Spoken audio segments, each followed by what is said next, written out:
Polícia Federal encontra nome do ex-deputado foragido Alexandre Ramagem em lista da máfia do cigarro do Rio. Ministro Alexandre de Moraes dá 48 horas para Exército entregar armas de Jair Bolsonaro à Polícia Federal.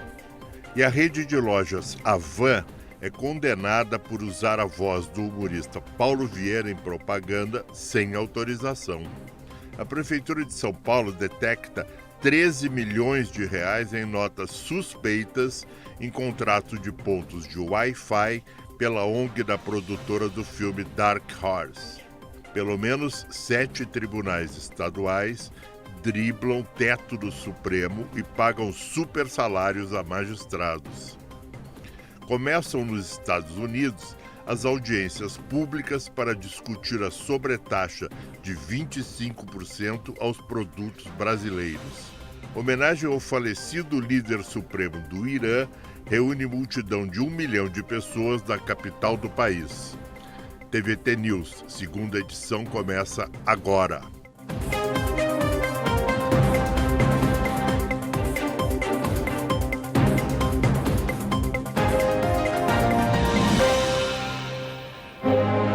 Este é o TVT News, segunda edição. Falo ao vivo dos nossos estúdios aqui da Avenida Paulista. A TVT se orgulha de ser a primeira e única TV dos trabalhadores do Brasil, agora com alcance nacional. Somos uma concessão pública e uma TV de verdade, trazendo jornalismo com análise, entrevistas exclusivas e sempre da perspectiva de quem constrói o país, ou seja, você. Se você tem antena parabólica digital, já pode assistir a TVT com imagem e som em altíssima qualidade e totalmente gratuita. Sintonize pelo canal 555 por todo o Brasil. Para saber mais informações, acesse esse QR Code aqui em São Paulo. Você pode nos encontrar também pela antena digital, canal 44.1. Totalmente sem custos, ou seja, de forma gratuita, no Vasco, São Paulo e região metropolitana, através dessa anteninha que está aqui, ó. No ABC Paulista, você assiste pela Claro TV, no canal 512, na Bahia, pela TV Quiribure, e no Rio de Janeiro, Santa Catarina e Rio Grande do Sul, pela TV Com. Fique ligado na nossa programação. Às 10h30 da manhã, você acompanha o TVT News, primeira edição, com a jornalista Thalita Galli, Laura Capriglione, Eduardo Castro e convidados especiais. E às 14h, o encontro é no Sem Censura, comandado pela Cissa Guimarães. Anote os nossos destaques. Na terça, às 9h, tem o Conversa Sem Curva. Na quinta, você confere o Juca Kfouri Entrevista. Na sexta, é dia de muito ritmo com o Samba na Gamboa. No sábado, tem o programa Combinado com Bigode. E o melhor da nossa sétima arte no Cine TVT. Já somos mais de 1 milhão no YouTube e você pode nos assistir e nos acompanhar por lá também. Aliás, lá você pode deixar seu comentário, votar nas nossas enquetes, sugerir pauta e, claro, deixar seu like, porque é importante. Já aproveita e se inscreve no canal YouTube Rede TVT. Acesse tvtnews.com.br para conferir a programação completa e o melhor da notícia, porque o Brasil do futuro acontece aqui e a TVT é feita com e para você. Participe! 16h04, enquanto milhões de torcedores e eleitores aceitam que tanto no futebol quanto na política, vitórias e derrotas fazem parte do jogo, alguns líderes parecem ter dificuldade em aceitar qualquer resultado que lhes seja desfavorável, seja nas 4 linhas do campo, seja nas urnas. A regra só parece servir quando atende aos seus interesses. O episódio envolvendo o pedido do presidente dos Estados Unidos, Donald Trump, para que a FIFA revisasse a suspensão do atacante Balogun, nos convida a revisitar um debate que vai muito além do futebol. Ainda que a FIFA afirme que a decisão tenha sido tomada por seus órgãos independentes, o simples fato de um chefe de Estado tentar intervir em um processo disciplinar já levanta uma questão essencial. Até onde vai o limite ético para o exercício do poder político? Embora o episódio seja constrangedor, o mais relevante não é o pedido em si, é a mentalidade que ele revela. A ideia de que o poder político possa ser utilizado para dobrar regras, influenciar instituições e alterar resultados que desagradam aos que ocupam o poder. Quando essa lógica se torna natural, o problema extrapola o ambiente esportivo e passa a ser institucional. Ao longo da história, grandes competições esportivas foram utilizadas como instrumentos de propaganda por governantes que buscaram transformar vitórias esportivas em capital político. Mas, assim como na democracia ou nas democracias saudáveis, o que sustenta a credibilidade de uma competição não é a força dos seus protagonistas, é a confiança de que as regras serão as mesmas para todos. Não é coincidência que nos últimos anos tenhamos assistido a líderes que, derrotados nas urnas, preferiram colocar sob suspeita o processo eleitoral e incentivar o uso da violência contra instituições responsáveis por preservar a democracia, ao invés de reconhecer o resultado da vontade popular. O esporte e a democracia compartilham um valor essencial, o respeito às regras e às instituições. Quando esse princípio é subvertido por interesses individuais ou de pequenos grupos, começamos a enfraquecer a democracia e abrir espaço para práticas autoritárias. Na edição de hoje, nós vamos analisar melhor o caso Balogun, a reação da FIFA e o que esse episódio revela. Mas antes, nós queremos a sua opinião. A interferência de uma decisão esportiva se assemelha à recusa em aceitar o resultado das urnas? Sim ou não? Vote na nossa enquete pelo YouTube. Você que está pelo YouTube já sabe, é muito simples. É só descer ali na caixinha de comentários que você vai achar a nossa enquete. E você que está pela TV, pelas várias formas de assistir a TVT, por exemplo, o 44.1 na capital paulista e região metropolitana da Antena Digital, ou nacionalmente pelo 555 da Parabólica Digital, ou pelo 512 da Claro TV no ABC Paulista, ou pela TV Quirimurê. É muito simples, você pode pegar o teu celular agora, assistindo a TV, você pega o teu celular, põe lá no YouTube Rede TVT, que você vai achar a nossa transmissão também lá no YouTube.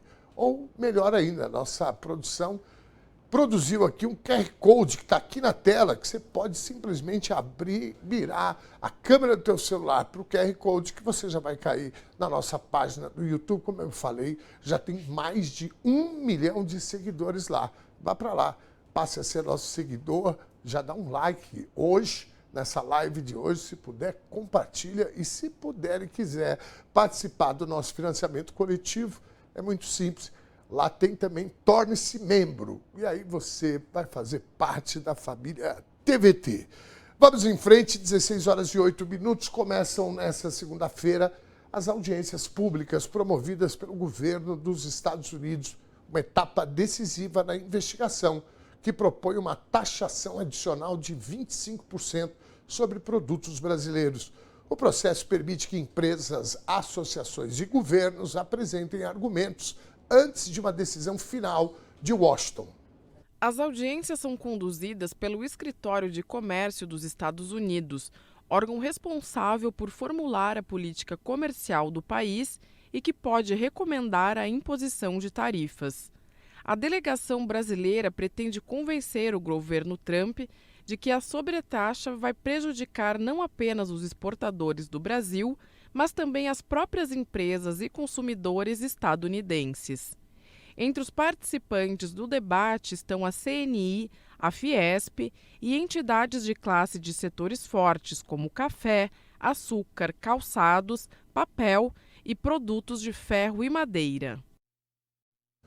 Ainda nessa semana, equipes técnicas dos dois países se reúnem para ajustar os detalhes da última rodada de negociações. O prazo final para os Estados Unidos decidirem se vão ou não aplicar as tarifas termina no dia 15 de julho.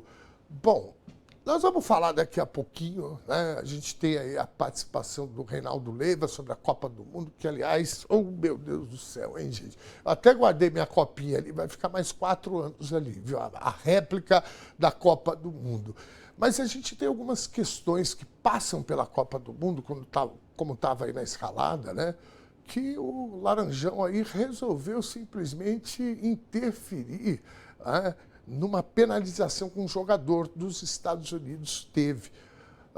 E aí a gente fica olhando esse mundo que está aí, né? Falando agora de tarifaço, até o dia 15, 25%. Eu tenho, de verdade, eu ainda tenho dificuldade de compreender o que a gente está vivendo. Ou pelo menos de compreender, acho que não, mas de aceitar o que a gente está vivendo, né? Essa quadra histórica que a gente vive, né, com essa musculatura que os fascistas, que a extrema-direita foi desenvolvendo, né, sobretudo aqui no Brasil, nos Estados Unidos também, às vezes está difícil de digerir, né? A gente precisa compreender que aqui no Brasil a gente andou, né? As instituições estão funcionando, né? Bolsonaro pode falar o que falar, mas está preso, pode estar em casa, mas está preso. Tem general do Exército preso, que é uma coisa inédita, né, nesse país.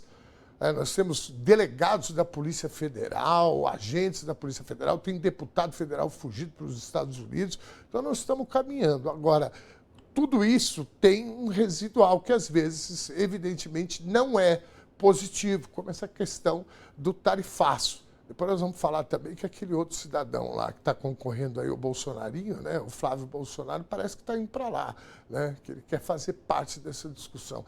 É cada uma que parece 3, né? Bom, vamos em frente. Pelo menos 7 tribunais estaduais burlaram uma decisão do Supremo e pagaram salários acima do limite permitido a magistrados. O descumprimento ocorreu com base em uma resolução do Conselho Nacional de Justiça e do Conselho Nacional do Ministério Público. A resolução aprovada recriou benefícios extintos e abriu brechas para furar o teto salarial. A manobra contraria a regra definida pelo STF em março, que restringiu o pagamento de penduricalhos. Pelas regras do Supremo, a remuneração máxima no judiciário deveria ser de R$ 78.800 por mês. Mas em maio, tribunais de justiça de 7 estados registraram pagamentos acima desse limite. A lista inclui Goiás, Distrito Federal, Maranhão, Paraná, Rio de Janeiro, Rio Grande do Norte e Rondônia. Cerca de 10% dos pagamentos ultrapassaram o teto estipulado pelo STF. O maior valor recebido por uma única pessoa ocorreu no Distrito Federal, onde uma juíza ganhou R$ 495 mil após se aposentar. O contra-cheque foi turbinado por indenizações referentes a férias não usufruídas. Para driblar a decisão do Supremo, as cortes adotaram medidas como a substituição de benefícios extintos por outras verbas.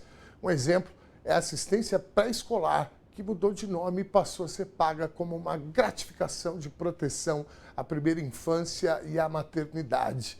Diante disso, os ministros Alexandre de Moraes, Cristiano Zanin e Flávio Dino deram prazo de 48 horas para que os presidentes desses 7 tribunais expliquem esses pagamentos extravagantes.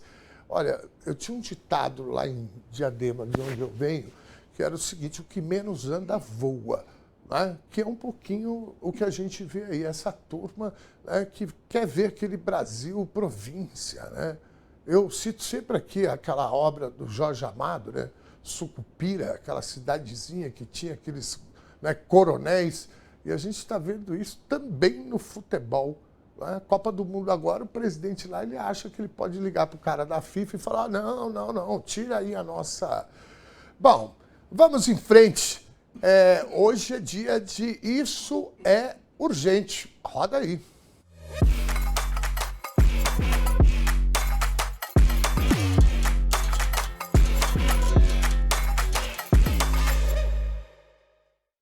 O ABC Paulista já foi referência em gestões progressistas, laboratório de políticas públicas bem-sucedidas, mas hoje vive uma nova realidade política e administrativa. Para analisar esses cenários, desafios de Diadema e região, recebemos o vereador pelo PT, Josa Queiroz. Seja muito bem-vindo. Comandante Josa, como vai? Que honra recebê-lo aqui. Mestre Ernesto, a honra é toda minha, muito bom estar aqui novamente, podendo debater, discutir, falar um pouquinho sobre a nossa região, mas falar também, né, bastante sobre a atual situação que a gente vive aqui no estado de São Paulo, né? Sim. Josa, bom, primeiro Copa do Mundo. A gente vai ter que falar disso. Você é um São Paulino, né? E um cara que jogou futebol também, né? Como é que você recebeu ontem o resultado do jogo e o desempenho da seleção, rapaz? Ernesto, bom, eu, lógico, como todo brasileiro, sempre fui muito otimista, né? Embora achasse que nós chegaríamos um pouco mais longe do que nós chegamos. Mas, infelizmente, cara, eu acho que é um reflexo do período dos últimos 20 e poucos anos que a gente vive no futebol brasileiro. Total falta de gestão política por parte da CBF, de investimento, né, no futebol de base, né, no futebol de periferia, onde, de fato, a gente vê nascer os craques para o futebol. E, porra, acho que a gente está vivendo a síndrome de 58, né? Quando alguém acordou e falou, olha, para a gente ganhar título, a gente tem que deixar o nosso jeito de jogar futebol de lado e temos que trazer o modelo europeu. Mano, isso não tem nada a ver com a gente. E deu, Ernesto, deu no que deu. O cara andando fez 2 gols na gente. Ainda bem que aquele cara não estava correndo, velho. Se tá correndo... Pelo amor de Deus. Sabe que teve um jogo aí que ele fez 9 gols, né? Não, o cara é um... Então foi o cara... Mas muito fraca a nossa seleção. Fraco, infelizmente. Esse jogo, sobretudo esse jogo, foi um escândalo. Mas, Josa, vamos lá.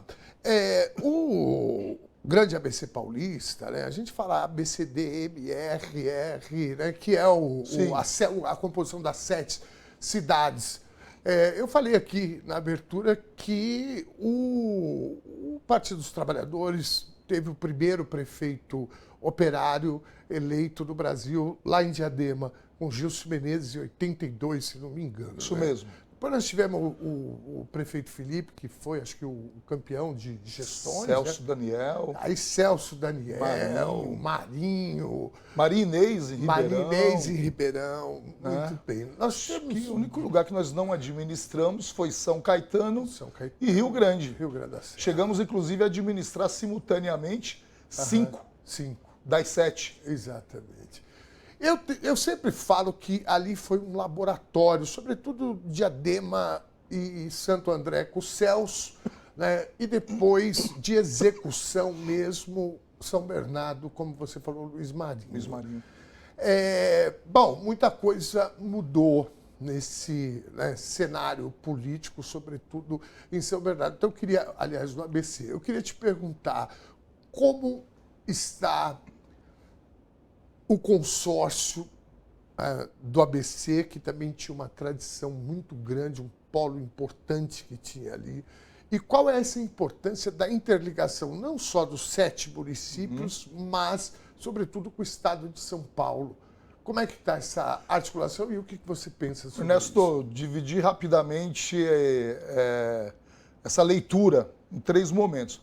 Acho que o primeiro momento foi um momento histórico, que realmente a política do Partido dos Trabalhadores, ela não apenas mostrou a importância que ela tem na mudança, na transformação, como também na capacidade que ela teve em alguns momentos da história da região do ABCD-MRR de pensar na articulação regional. O consórcio, inclusive, é oriundo dessa leitura regionalista, né, que vários prefeitos nossos tiveram de ter um local para poder articular de maneira regional políticas que são articuladas e que a ausência do Estado sempre acabaram sobrecarregando os municípios em relação às suas tarefas. Saúde, segurança, educação, transporte são áreas que o governo do estado ele deveria ter uma responsabilidade muito grande. E cada vez mais com a ausência do estado, e agora não é diferente, isso sobrecai sobre os municípios. Então a lógica de você ter uma articulação regional veio um pouco dessa ideia de se juntar, de ter mais força e de articular de maneira regional uma cobrança para que o estado pudesse ocupar de fato os seus espaços quanto às suas responsabilidades.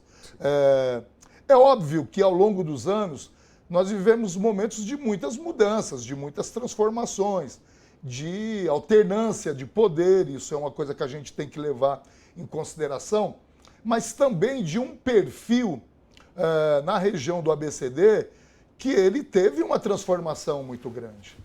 Eu vou falar por Diadema.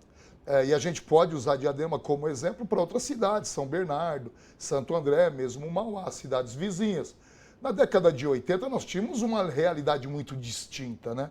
Embora Diadema seja uma das mais novas das 7 cidades da região, onde a necessidade que você tinha da presença do poder público, da realização de obras básicas, como saneamento, como drenagem, urbanização de favela, construção de equipamentos públicos, expansão de redes estratégica de água, de energia elétrica, era uma necessidade. Asfalto era uma baita necessidade. Então eu olho para Diadema hoje, a cidade está consolidada, a cidade está praticamente montada, pronta, feita. Então você pega uma galera que chegou 20 anos, 30 anos depois disso, cara, não tem mais esse apego, sim, não acompanhou o processo, não viveu, não vivenciou. Embora não acho que ninguém tenha obrigação. Sim. Mas isso também, Ernesto, acaba fazendo com que a gente rompa com um processo de um ciclo histórico de mudança, de transformação, e que esses laboratórios de administração do Partido dos Trabalhadores tiveram uma responsabilidade muito grande no processo de mudança.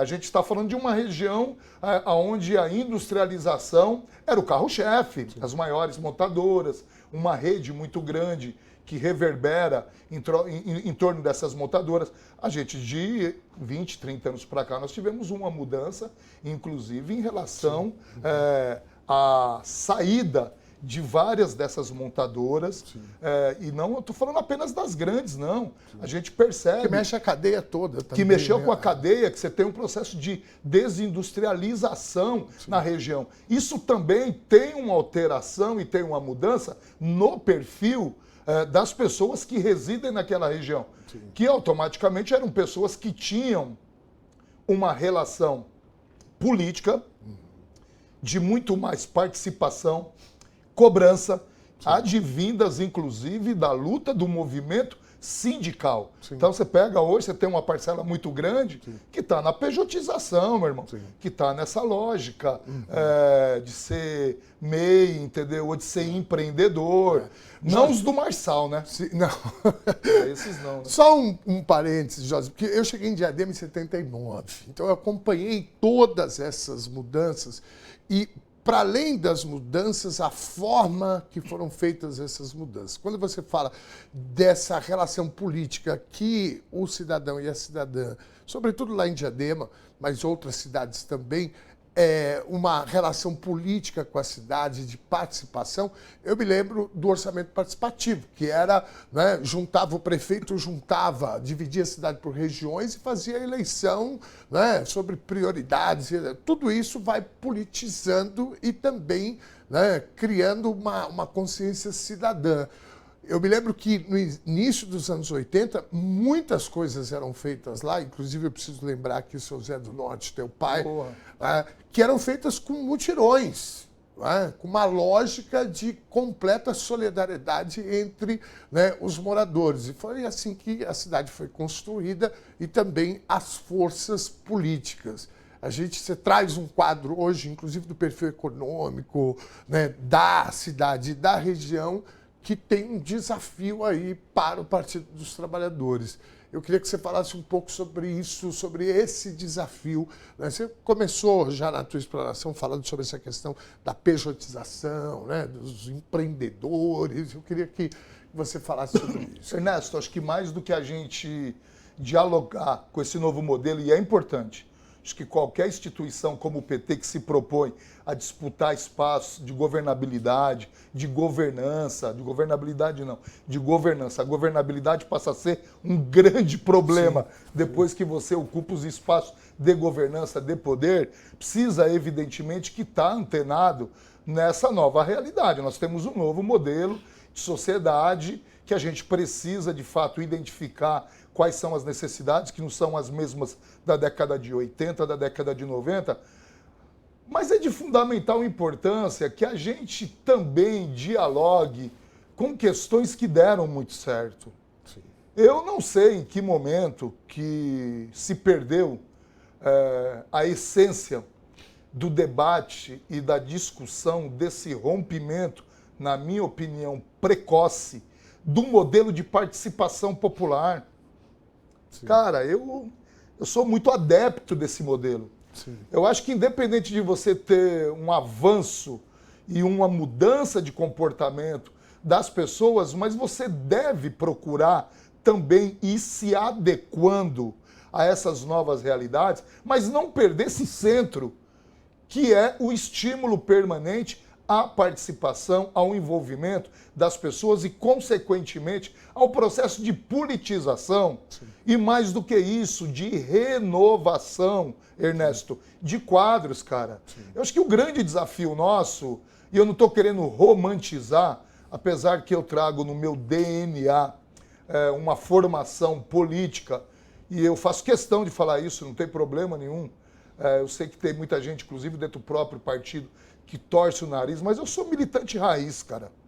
Sim. Eu acredito, entendeu, em alguns modelos. Por exemplo, acredito na organização e na formação de base. Quando eu participo de alguns encontros, porque nós precisamos voltar à base. Nós quem, cara pálida? Vocês nunca eu nunca saí da base, irmão. Falar isso. Eu nunca saí.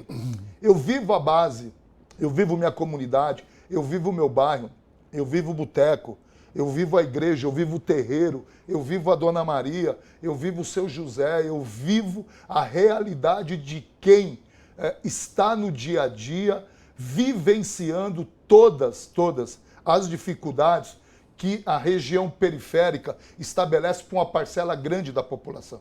Então, eu acho que isso é você viver a base. Sim. É isso, ali é o termômetro, irmão, do que tá bom, do que não tá bom, se a saúde tá legal, se a segurança tá bagunçada, entendeu? Se tá tendo zoeira na quebrada, se não tá. E eu acho que nós perdemos isso, Ernesto. Você precisa resgatar isso, irmão. Jorge, você está falando aqui, eu como conheço muito a tua história, né, e a tua formação, e também esse momento que a gente está de, olha, precisamos estar mais próximo da base, né, e etc. E aí eu olho para o movimento sindical, por exemplo, o movimento sindical lá do ABC, né, estão dialogando com a base e nunca pararam. Você foi secretário municipal, você foi presidente da Câmara Municipal, né, e eu acompanho o teu mandato, né, a tua atuação política desde a época do Zé do Norte, e é essa forma de vocês fazerem política. Então, eu quero reforçar que isso é muito importante, porque, veja, quem tem essa formação jamais abandona, porque militância, consciência política, o princípio é justamente esse, você está dialogando com a base. O nosso tempo na televisão é sempre curto, mas eu preciso falar um pouco sobre a relação com o Estado, o governador de São Paulo. Né? Eu tenho tenho dito aqui, que às vezes aparece nos comentários, eu digo o seguinte, gente, quando falaram política é tudo igual. Não, não é tudo igual. E eu uso sempre um exemplo que está aí na boca do povo, que é o aumento do feminicídio no Brasil e, sobretudo, no estado de São Paulo. E aí a gente se pergunta, mas o que aconteceu? Bom, em São Paulo a gente sabe, o orçamento para o combate, né, ou a elaboração de políticas públicas nesse setor, o Tarcísio reduziu 95%. Né? Então, a minha pergunta para você é como é que se constrói uma relação com o Estado, falando dessa perspectiva dos 7 municípios da região do ABC? Precisa ter uma cobrança mais dura, né? Você acabou de trazer dados aqui, números que a gente tem acompanhado com muita preocupação, que foi simplesmente o de diluir o investimento em segurança pública. E aí é a grande contradição. Porque esse cidadão carioca, que não é referência de segurança, me desculpe, o estado do Rio de Janeiro. Sim. Eu não estou falando dos cariocas, eu estou falando de quem comandou o estado. É só olhar, acho que os 5 dos 7 estão em cana, mano. Sim. Outros estão procurados. Sim. Então não é um estado que é referência. Esse cara veio do Rio de Janeiro, se lançou candidato de São Paulo, se elegeu com um dos principais discursos, o da segurança pública. Esse cara acabou com a segurança pública de São Paulo. Nós tivemos um aumento enorme em relação ao feminicídio. Nós tivemos uma diminuição nos cortes da segurança, e não é apenas na abertura de novas delegacias da mulher, funcionamento, políticas voltadas para a proteção da mulher, mas investimentos na polícia militar, na polícia civil. Nunca se teve tão pouco investimento no estado de São Paulo, com alguém que ganhou as eleições, falando que a principal bandeira dele era fazer um enfrentamento à violência. O estado de São Paulo está passando por um momento que a gente não pode andar com aliança na rua. Roubo de celulares, homicídio, latrocínio, é todo santo dia. E uma polícia militar sem comando, sem controle, não tem planejamento no estado de São Paulo. Sabe, a política que se tem de segurança pública aqui é a política do bater, é tiro, porrada e bomba. Agora, tiro, porrada e bomba, principalmente nas regiões periféricas. Porque na Faria Lima, quem está desbaratando o crime organizado é a Receita Federal e a Polícia Federal. Não tem a participação, a não ser quando eles se utilizam da estrutura da polícia do estado de São Paulo para poder politizar o debate político. E é isso que eles estão fazendo. Então, o consórcio tem um papel importante. Agora, o que eu percebo no consórcio também é que tem uma desarticulação muito grande por parte dos prefeitos, principalmente aqueles prefeitos que têm uma relação já declarada de defesa do atual governador e da sua reeleição. Eu acho que isso contamina, como contaminou o processo de ampliação da rede de mobilidade através do VRT ou através do metrô, porque toda semana muda o nome. O que não muda são os trajetos desastrosos e a falta de política transparente para a região do ABCD. Como, Ernesto? Não muda a falta de investimento na área ambiental. Sim. Nós estamos na cabeceira da Bilis, meu irmão. Como é que pode um dos maiores reservatórios de água que nós temos no estado de São Paulo tem um tratamento secundário por parte do governo do estado e por parte da companhia de saneamento, a Sabesp, que foi privatizada e que deixou de ter investimento na recuperação, principalmente das áreas que são responsáveis por fornecer água para os usuários do sistema no estado de São Paulo. Então é um governo que é desastroso em segurança, é um governo que é desastroso. Seria a sua grande marca. Seria a sua grande marca. E que aí os penduricários desse governo são mais assustadores ainda. Quando você entra na área de mobilidade, na área de meio ambiente, na área de saúde. Diadema, meu irmão, como é que pode? Nós temos lá um hospital estadual no bairro do Serraria. Esse cidadão foi 2 vezes em Diadema nos últimos 3 meses, fazer entregas. Uma de trocar a placa, que ele adora fazer isso, e a outra entregar uma praça, que há 1 ano e 6 meses já estava pronta, e que ele não entregou por questões, obviamente, políticas. E ele não teve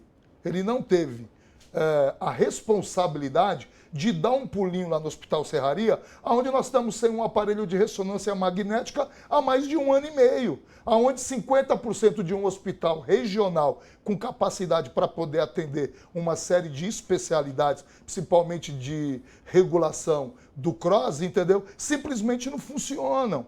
Então, assim, é esse debate que eu acho que a gente tem que ter com o estado de São Paulo. E o paulista, o paulistano, ele precisa entender e compreender de que essas decisões, entendeu? São decisões de muita responsabilidade. Sim. Porque nós estamos falando do mesmo grupo, cara.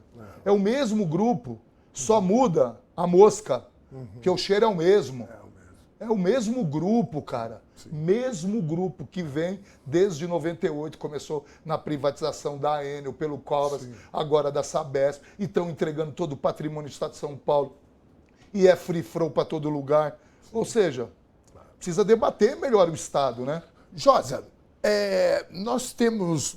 Agora há pouco você falou, né, da governabilidade e a gente... Eu tenho uma tese aqui que a gente vive discutindo que um executivo fraco politicamente, ele traz um desequilíbrio entre os poderes e é uma leitura que eu faço em relação ao governo Bolsonaro. Durante os 4 anos, ele terceirizou o governo para o Centrão e aí se criou, na minha avaliação, o pior Congresso da história desse país. E mais do que isso, um governo sem condições de travar, condições técnicas e, na minha avaliação, isso é mais por minha conta, também condições morais, de discutir com o Congresso Nacional temas importantíssimos.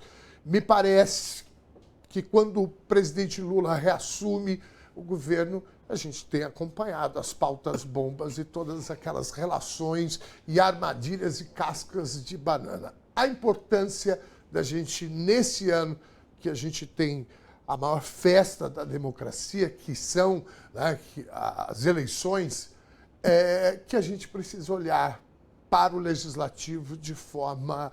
Eu digo a gente, todo o conjunto da sociedade, sobretudo os eleitores, olhar para essa questão de uma forma com mais responsabilidade. Como é que você avalia? Velho, a gente não pode, Ernesto, em hipótese alguma, continuar reproduzindo esse modelo de fortalecer os poderes de maneira desarticulada. E é isso que a gente tem visto. Uma parcela grande da sociedade tem escolhido muito mal. E isso tem refletido hoje na composição que nós temos, seja do Senado, seja da Câmara dos Deputados, seja em várias assembleias legislativas, aonde você cria uma condição aonde quem está à frente do governo, ou executivo, ele fica refém de um modelo que é um modelo que os interesses são diversos, menos o interesse comum, que é debater e discutir, seja no município, o problema do município, aí tem a ver com os vereadores. Eu estou lá na Câmara Municipal, sei do que eu estou falando. No estado de São Paulo, uma Assembleia Legislativa e, em Brasília, uma Câmara dos Deputados que, de fato, represente a necessidade de se discutir os problemas reais do país. E outra coisa, né, Ernesto, até aproveitando aqui a audiência que tem a TVT. A gente precisa se enxergar, a gente precisa se ver, a gente precisa olhar, seja para uma Assembleia, seja para um Congresso, e você precisa ver, que você tem mulheres, que você tem negros, que você tem negras, que você tem LGBTQIA+, que você tem jovens, que você tem representante dos trabalhadores rurais, que você tem representantes dos sindicalistas, que você tem representante dos povos originários. A gente olha hoje nesse Congresso, é um absurdo. A gente não se reconhece. Você tem a bancada do boi. Eu nunca vi isso na minha vida. A bancada da bala. A bancada da Bíblia. É o BBB de Brasília. E olha, quem coloca o BBB de Brasília são vocês. Somos nós, eleitores. Então a gente precisa ser mais seletivo na escolha. Sabe, não dá pra gente ir nesses sloganzinhos. Eu tô vendo um rapaz aí que escreve com uma caneta azul aí, pelo amor de Deus. Gente, nós já vimos isso, pior do que tá, não fica. Sim. E aí você começa a levar num tom de brincadeira uma coisa que é muito séria e que acaba paralisando o Brasil. Tá aí, ó. Escala 6x1. É isso. Jota, né? Você tocou num ponto agora que eu vi uma situação que o Moisés Seleges, que é pré-candidato a deputado federal, lançou a bancada dos trabalhadores e das trabalhadoras. Exatamente. Eu queria que você falasse sobre isso. Porque, aliás, eu acho que eu vi uma foto de vocês dois com a mesma camiseta. Sim. Né? Eu queria que você falasse um pouco sobre essa iniciativa. Grande Moisés, parceiro, companheiro, pré-candidato a deputado federal. Estamos fazendo a dobradinha, aliás, eu também sou pré-candidato a deputado estadual. E é um movimento que foi lançado pelo sindicato. O sindicato sempre muito à frente, né, do seu tempo, lançou uma ideia e é um pouco contramão do que tem sido essa falta de seletividade de uma parcela da sociedade de escolher sem muita relação com qual é a defesa que esse deputado vai estar fazendo quando ele sentar em uma daquelas 513 cadeiras ou em uma das 94 aqui da Assembleia Legislativa em relação a seus interesses. Então lançou uma campanha da bancada dos trabalhadores e das trabalhadoras, inclusive aderir a esse movimento, porque eu acho que é muito justo. Sim. É disso que eu estou Legítimo, falando. Legítimo e importante, porque quando a gente está falando, e você trouxe isso de uma forma brilhante aqui, Josa, quando a gente está falando de representação, infelizmente o parlamento perdeu essa questão. O debate da 6x1 que você estava falando agora, ele é uma amostra disso. Tem quase 80%, me parece que até passou dos 80%, da aprovação pelo fim da escala 6x1, e o Congresso Nacional está tentando de toda forma. Então isso não é representatividade, você ter aí sim uma bancada dos trabalhadores e das trabalhadoras, aí sim você tem uma frente de embate organizada e coletiva, evidentemente com mais musculatura. É isso, Ernesto. E outras pautas, essa do fim da escala. Os caras chegaram ao cúmulo de falar de escala 7x0. Estão brincando. Gente, a gente não pode vacilar.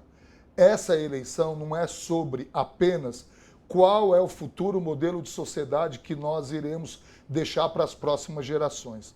Mas é que se realmente a gente quer um país sério, um país onde as pautas principais, as pautas centrais, os debates que são estruturantes, não precisa ir longe, é só ver o que esses caras da família Bolsonaro e tudo que está em volta deles lá no Congresso estão defendendo, que é o entreguismo do nosso país, sabe? Que é super taxar os nossos produtos, as nossas empresas, sabe? Raras, entregar as terras raras, entregar a Amazonas. Então, gente, não dá para brincar.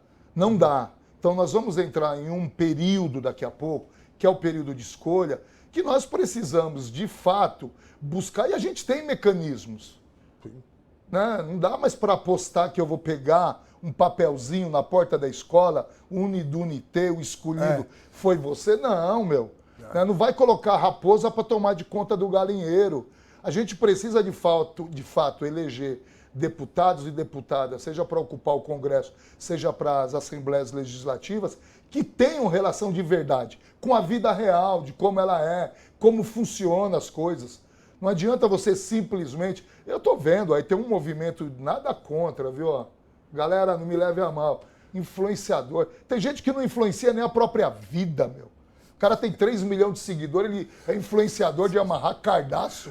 Eu vi um cara ensinando esse dia a amarrar cardaço. Com 3 milhões de seguidores. O outro cortar melancia, ó.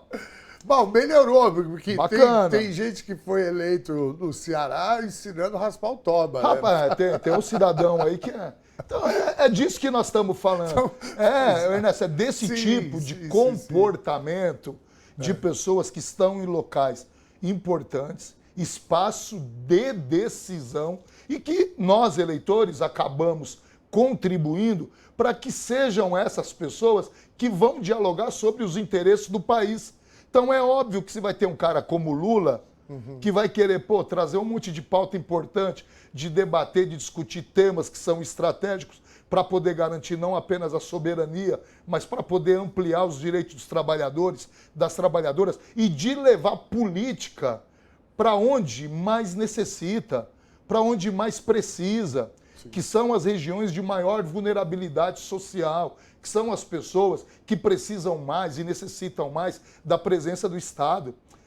O Estado não foi criado para poder criar benefício para rico, para milionário. Sim. O Estado foi criado para poder atender às necessidades daquele cara que não consegue acessar uma escola privada, uma segurança particular.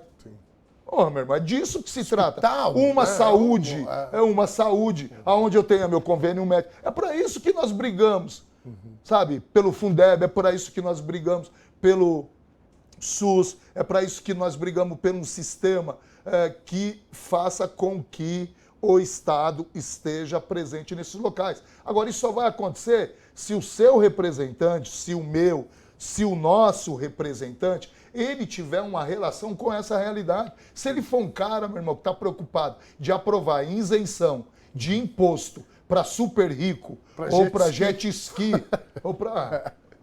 Deu no que deu. Ou ser negacionista ao ponto de achar que as pessoas não precisam se vacinar, deu no que deu, né, gente? Ó, bom, né? Atento, hein? Josa Queiroz, muitíssimo obrigado, viu, por você vir nesse espaço aqui. A gente está recebendo, né, diversas lideranças políticas, porque esse ano, como eu disse no início, é um ano importantíssimo, né, um ano da festa da democracia, onde a gente escolhe, né, os nossos representantes. Então, a gente vai estar fazendo esse debate aqui e eu estou muito feliz de você ter conseguido comparecer aqui, que eu sei que a tua agenda é complicadíssima também. Viu, Ernesto, eu que agradeço você, toda a equipe aí, o carinho, meu, da rapaziada toda aí. Sou pré-candidato a deputado estadual. Na outra eleição, em 2022, bati na trave. Pois é. Qual foi a diferença? Foi 2.700 votos. No universo eu tive 57 mil votos. 57 mil votos. Chegamos muito perto, sou pré-candidato novamente. Sim. Estamos debatendo, discutindo, não apenas em Diadema, mas na região do ABCD, MRR. Estamos discutindo na região metropolitana, estamos discutindo no estado de São Paulo a importância de renovação desse processo. E eu não estou falando de renovação de ocupar a vaga de ninguém, não, porque nós vamos trabalhar para poder ampliar a bancada do PT, do PV e do PCdoB e para ajudar a eleger o nosso pré-candidato ao governo do estado, Haddad, porque esse estado está precisando de menos presídio e de mais educação. Josa Queiroz, forte abraço, meu querido. Obrigado. Tamo junto, irmão. Vamos nos falando aí. Sempre, a gente se encontra na luta. Valeu. Muitíssimo obrigado. Daqui a pouco a gente volta com a notícia da 5ª fase da Operação Icarne, que encontrou o nome do ex-deputado Alexandre Ramagem numa suposta lista de pagamento do bicheiro Adilcinho. Sai daí não, é pai e bola, eu tô de volta já.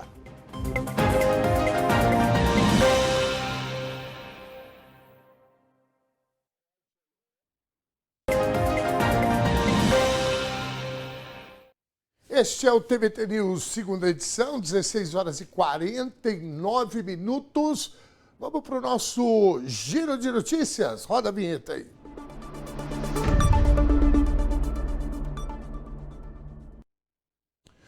A partir de hoje, nós temos um momento especial no TVT News, segunda edição, para comentar algumas das principais notícias do dia, e quem traz os destaques é o nosso jornalista Valério Campos. Boa tarde, Mr. Valério. Olha, caprichou aí, viu? Adorei aí. Parabéns para toda a equipe que produziu esse quadro aqui. Quando a gente começou a produzir esse quadro, senhor Valério, todos os departamentos, porque quem assiste televisão acha que é tudo simples assim, mas não é não, né? Envolve muito profissional aí, mas todos os profissionais de todos os departamentos, o departamento de arte, o DTV, a técnica, os colegas jornalistas aqui, todo mundo se empenhou demais e aí tá essa belezura. Muito boa tarde, Valério Campos, que ótimo ter você comigo aqui, nosso mister. Como é que tá? Tudo certo, Valério? Boa tarde, Ernesto, boa tarde a todos. Ernesto, eu sempre trago um chiclete, alguma coisa, por isso que o pessoal gosta de mim. Aprendi isso, né, com o tempo. Mas, enfim, é uma honra estar aqui, é um prazer dividir esse espaço aqui contigo. Só não dá para alcançar a tua elegância, porque você, cada dia, está aí, né, numa estica e tal. Mas vamos embora, a gente se esforça.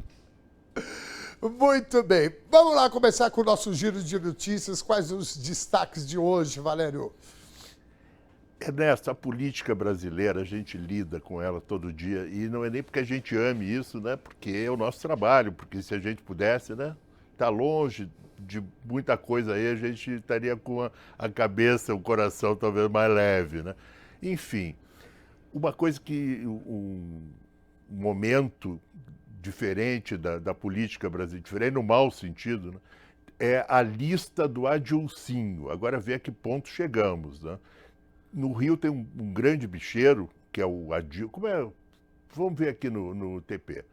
A lista de políticos encontrada pela Polícia Federal com o chefe da máfia do cigarro no Rio de Janeiro tem o nome do ex-deputado federal foragido, Alexandre Ramagem. O documento estava em uma mala na cabeceira da cama do Adilson Coutinho Filho. chegamos ao Adilcinho.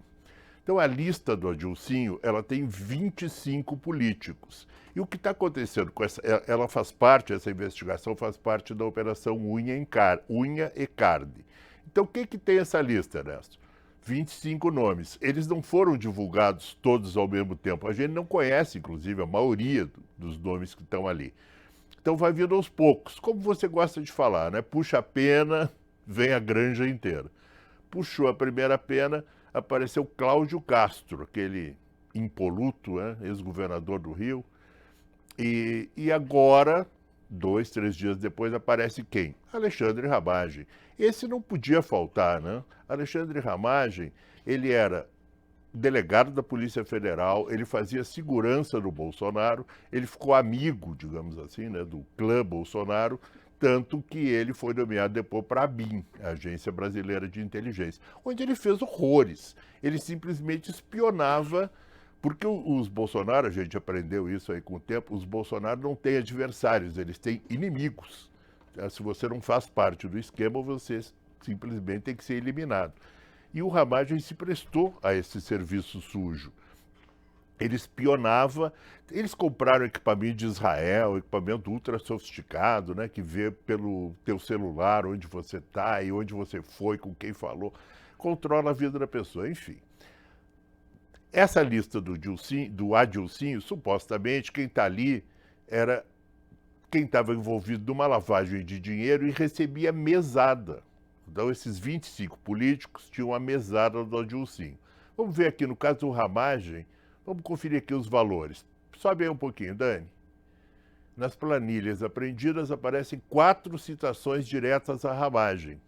Então, tem valores de 18 mil a 39 mil, mensal, né? São 4 meses em que essa grana aparece. Era uma mesadinha boa, né? Vamos combinar. E o Ramagem, pois é, eles se viram de todo lado, né, Ernesto? Não tem bola perdida com eles. Então, pegava lá o dinheirinho do Adilcinho. Esse dinheirinho provavelmente ajudou o Ramagem no quê? Na fuga, né? Porque ele condenado por ser um dos principais auxiliares do Bolsonaro na tentativa de golpe, fracassada, felizmente. Mas o Ramagem está nos Estados Unidos, para onde fugiu. Ele pediu asilo, a gente aqui no Brasil pediu a extradição, o governo americano não concedeu, ele pediu asilo, o processo está em andamento. Agora, tem para completar o quadro, né, tem a mulher do Ramagem, a procuradora Rebeca, lá de Roraima. Ela pediu licença para fugir do Brasil com ele e agora, semana passada, ela anunciou que quer ser candidata, não se sabe a quê, mas enfim. E aí vai, né? Ele não pode, mas ela vai. Vamos ver até onde vai isso, né? Bom, Valério, como você falou, a gente tem usado muito essa, né, analogia que você puxa uma pena, sai uma galinha e depois sai, né, o galinheiro, já saiu a granja toda. Parece que esse processo, como você falou aí no Rio de Janeiro, né, ou melhor, lá no Rio de Janeiro, vai também, né, por esse caminho também, porque a gente tem, como você falou, um ex-governador que até, né, muito pouco tempo era o governador do Rio de Janeiro. Eu sempre, quando falo do Cláudio Castro, eu gosto de puxar um histórico dele, porque, na minha avaliação, Valério, o principal responsável pelo que o Rio de Janeiro está passando chama-se Flávio Bolsonaro, porque foi ele que pegou aquele juiz completamente desconhecido em 2018, colocou embaixo do braço Wilson Witzel, né, e elegeu o Witzel governador do estado do Rio de Janeiro, tendo como vice o Cláudio Castro. O que aconteceu? O Witzel foi cassado, o Cláudio Castro assume o governo do estado do Rio de Janeiro, é reeleito, pasmem, né? E acaba também, né, ia ser cassado e acabou pedindo a renúncia. Então, eu gosto muito de lembrar o nosso telespectador e os internautas que, né, temos nome para esse culpado de agora do que está acontecendo no estado do Rio de Janeiro. E voltando a falar do Ramagem, na minha avaliação, né, eu até falei hoje num comentário aqui no jornal, que nós temos generais do Exército cumprindo pena em presídio, outros em prisão domiciliar, ex-presidente, o próprio Bolsonaro, em prisão domiciliar, e vários que fugiram. O Ramagem é um deles, e ele tinha um papel importantíssimo nessa estrutura que Bolsonaro montou, que eu chamo de estrutura golpista. Vamos aguardar o que pode acontecer ainda, né, Valério?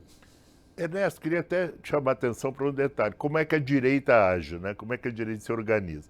O caso do Witzel com o Cláudio Castro é um caso muito semelhante ao que nós vivemos aqui em São Paulo com o Bruno Covas e Ricardo Nunes. Bruno Covas enfrentava seríssimos problemas de saúde que acabaram levando à morte precoce dele, era um jovem. Ricardo Nunes assume a prefeitura de São Paulo. A composição é a mesma, quer dizer, Witzel era um desconhecido, era preciso colar nele alguém da política, um político medíocre, Cláudio Castro. Aqui em São Paulo, a mesma coisa. Bruno Covas, todo mundo sabia que, infelizmente, Bruno Covas muito dificilmente poderia cumprir o mandato. Então era preciso encostar alguém nele. Gilberto Kassab, o cacique, né, da política paulista e um dos caciques da política nacional, trouxe então Ricardo Nunes, que também, surpreendentemente, se reelegeu, apesar de sua péssima gestão, enfim. Mas é assim que eles funcionam, é assim que a banda toca do lado deles. Muito bem, vamos para a próxima então, por favor. Vamos para a próxima. A próxima é a seguinte, Ernesto. Durante o governo Lula, desde o primeiro governo Lula, um dos motivos de orgulho do presidente Lula era citar o acesso da população mais pobre a transporte aéreo. Teve um momento no Brasil que, por uma série de uma conjunção favorável, enfim, foi possível estabelecer um valor razoável de passagens a ponto daqueles ricos bolsonaristas, né, digamos assim, eles começaram até a protestar que o aeroporto tinha virado rodoviária, que tinha muito pobre aeroporto, tudo mais, né? Mas agora deve estar do jeito que eles gostam. Por quê? O preço médio das passagens aéreas está em R$ 632 reais. Quer dizer, é alto, né? E é uma alta de 11% com relação a maio do ano passado.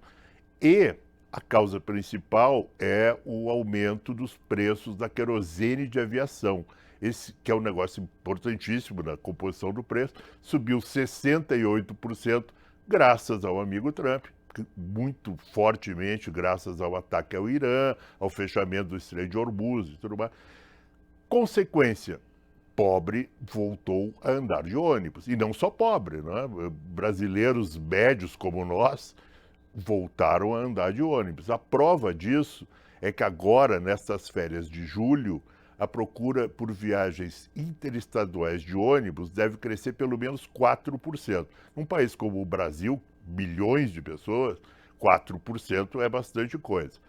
O pessoal está indo de ônibus, está viajando de ônibus aqui no Sudeste e está indo muito para Goiânia também, para o litoral do Nordeste. São os atualmente destinos mais procurados. E não é difícil entender isso. A gente pode pegar o exemplo da ponte aérea e da ponte rodoviária, né? Rio-São Paulo, São Paulo-Rio. Se você for agora no aeroporto de Congonhas, que nem é muito longe daqui, você precisa ir para o Rio, chega lá, e hoje voltar amanhã. Você chega lá agora, a passagem pode chegar a R$4.000. Se você, por outro lado, for aqui da rodoviária do Tietê, você compra um bilhete para ir para o Rio e outro para voltar por R$300. Então isso explica, né, por que nestas férias de julho o brasileiro está viajando mais de ônibus do que de avião. Muito bem. Você trouxe um histórico que é bom a gente relembrar isso, né? Porque voar de avião, né, antes de 2002, né, sempre era aquela coisa da elite, né, de quem tinha dinheiro e etc. E você lembrou aqui que durante o governo Lula I já, né, houve uma política, né, que proporcionou que milhões e milhões de brasileiros e brasileiras pudessem começar a voar. E isso foi uma política pública, né, muito bem executada pelo governo Lula I, já no governo Lula I. O que a gente tem hoje é um reflexo, é um residual extremamente negativo de uma política desastrosa do presidente Trump. E vale lembrar que o presidente Trump é o ídolo da extrema-direita aqui no Brasil. É o cúmulo do viralatismo, né? A gente trazendo aqui o Nelson Rodrigues. Bom, meu querido Valério, o que mais nós temos aí que você trouxe? Aliás, eu preciso dizer que além de você estar numa beca danada, numa elegância danada aí, o teu espaço aí está muito mais bonito do que o nosso aqui. Meus parabéns, viu, querido? E parabéns para o nosso departamento de arte também. Ernesto, não seja invejoso, Ernesto. É feio a pessoa ter inveja, entendeu? Isso aí não é uma coisa positiva. Mas fica tranquilo. Eu vou interceder aqui junto às minhas fontes para melhorar aí o seu cafofo. Muito bem, muito obrigado. Valério, o que mais você trouxe pra gente, meu querido? Ernesto, a gente não consegue parar de falar em Trump, Ernesto. Isso é um absurdo, isso é uma doença. O que o cara fez? Ele confessou, ele faz as falcatruas e ele confessa. Ele confessou que procurou a FIFA para suspender o cartão vermelho que o Balogun, que é talvez o principal jogador da seleção de futebol dos Estados Unidos, agora na Copa, o Balogun levou um cartão vermelho. Por quê? Porque no jogo anterior contra a Bósnia, ele pisou muito forte no pé de um adversário. Aquelas faltas que, de um tempo para cá, com VAR e tudo mais, passaram a levar à expulsão. O Rafael Claus, nosso conterrâneo aqui de São Paulo, expulsou ele, o VAR também não contestou a decisão, enfim, foi um lance de jogo. O que o Trump faz agora? Ele procura Gianni Infantino, que é o presidente da FIFA, e diz o seguinte: eu acho que não foi falta. Se não foi falta, não poderia ter cartão, muito menos vermelho. E, coincidentemente, o cartão vermelho é suspenso, é retirado, o Balogun joga hoje contra quem? Contra a Bélgica. A Bélgica, inclusive, recorreu à própria FIFA, alegando: não é possível isso, o cara fez a falta, levou o cartão, não pode jogar. Pode, a FIFA resolveu que pode. E agora também aí cabe o seguinte, né? Esse amor todo do Trump pelo Balogun, de alguma forma também chama a atenção que o Balogun não é nascido nos Estados Unidos. Ele nasceu na Inglaterra, ele é filho de nigerianos. Ou seja, o Trump, que tanto combate, né, a presença de estrangeiros no país, na hora que ele está ali na campanha dele, né, de se manter no poder, enfim, ele recorre até mesmo a isso, a carteiraço na FIFA e a idolatrar um cidadão que, numa outra circunstância, talvez ele nem permitisse a presença no país dele. Muito bem. Valério, você sabe que isso aí estava me lembrando, né? O futebol de antigamente, né? Mas antigamente mesmo, né? Que os políticos eles interferiam, inclusive, na escalação de árbitros. Né? Falaram, não, esse a gente quer, esse não quer, esse é o meu time, não vai jogar aqui, vai jogar ali. E, sinceramente, todas as vezes que eu olho para a extrema-direita, eu tenho a sensação que eles querem nos levar à era medieval. Não é possível isso, né? Não é possível. Bom, Ernesto, eu queria aproveitar e te pedir, inclusive, para a gente fazer uma comparação. Nos seus tempos de craque, goleador, você jogou aí por esse mundo inteiro, você deve ter enfrentado, eu imagino, que em algum momento da vida, uma interferência, assim, digamos, vai jogar numa cidade do interior. Alguma vez aconteceu, apareceu o delegado, o prefeito, alguém para intimidar, tentar garantir a vitória para o time da casa? Olha, Valério, na minha época, eu, apesar de ter jogado um bom tempo, eu joguei só em clubes menores. Eu fui um operário da bola, né? Mas na minha época, a gente ia jogar fora, a gente apanhava dentro do campo, apanhava no vestiário e apanhava da polícia também, porque a polícia local, né, sempre comandada pelos prefeitos, e naquela época tinha muito prefeito que era dono dos times, né? Montava aqui na região do ABC, né, região metropolitana aqui de São Paulo, tinha aí o São Caetano, que era dirigido por, né, uma família de políticos, o Esporte Clube São Bernardo também, né, e no interior só tinha isso. Então, assim, era comum, e a maioria dos árbitros policiais militares, né, que depois a gente descobria que o cara era, né, policial militar e também conhecidíssimo, né, na região. Então, isso era uma coisa constante, né? E fora as interferências na Federação Paulista de Futebol, como o Trump fez agora com a FIFA, isso era cotidiano acontecer na série especial, que foi a que eu joguei, na segunda divisão. Isso, infelizmente, é uma cultura, né? E que, por isso que é tão extravagante, para ser bonzinho, né, o ato que o Trump cometeu. A nossa enquete de hoje fala um pouco sobre isso com o nosso querido, teu colega Luiz Gustavo Novo, né, que fala um pouco sobre Luiz isso. Gustavo. Luiz Gustavo, goleador, já jogou no estado do Morumbi, fez gol de bicicleta, o craque Luiz Gustavo. Ernesto, só para encerrar aqui, não tomar mais o seu tempo. Por favor, nós passaremos horas aqui, meu querido. É a nossa rotina. Eu queria lembrar, porque isso que eu te perguntei, claro, o prefeito, o delegado e tal, mas o presidente da República, eu lembro só de um caso, você deve lembrar, Emílio Garrastazu Médici queria Dario na seleção de 70, João Saldanha, o técnico, João Sem Medo, se recusou e acabou demitido. Então o Trump nada mais está fazendo que imitar o Médici, né? Gabaritou, né, em todos os sentidos aí como um governante, né, medíocre também. Mister Valério, muitíssimo obrigado, adorei a tua participação, estaremos sempre juntos aqui. Parece que o público adorou também e eu vou chamar logo depois de me despedir de você, chamar os comentários aqui. Valério, um beijo gigante, meu querido, obrigado pelo todo o companheirismo. Você é um mestre, eu chamo você de mister porque você é o nosso professor mesmo, viu, meu querido? Muito obrigado por ter topado estar aqui com a gente. Não comparando com certos misters aí que vieram da Itália, enfim, é outra conversa. Ernesto, muito obrigado. Vamos até às 6, hein? O pessoal tá aí com a gente até às 6. Vamos firme, vamos embora. Abraço, querido. Muitíssimo obrigado. Valeu. Esse é o Valério Campos, uma das figuras mais queridas do jornalismo brasileiro. Ele não gosta que fala, mas eu vou falar aqui. Ele era o redator como é que chamava aquele programa maravilhoso, a TV Colosso, cara. Não é brincadeira, isso que tem de acúmulo de experiência e, além de ter um coração gigantesco. Não será dessa vez que o Brasil vai levantar o Hexa, mas a TVT segue acompanhando a Copa do Mundo. Vamos rodar a vinheta aí, por favor.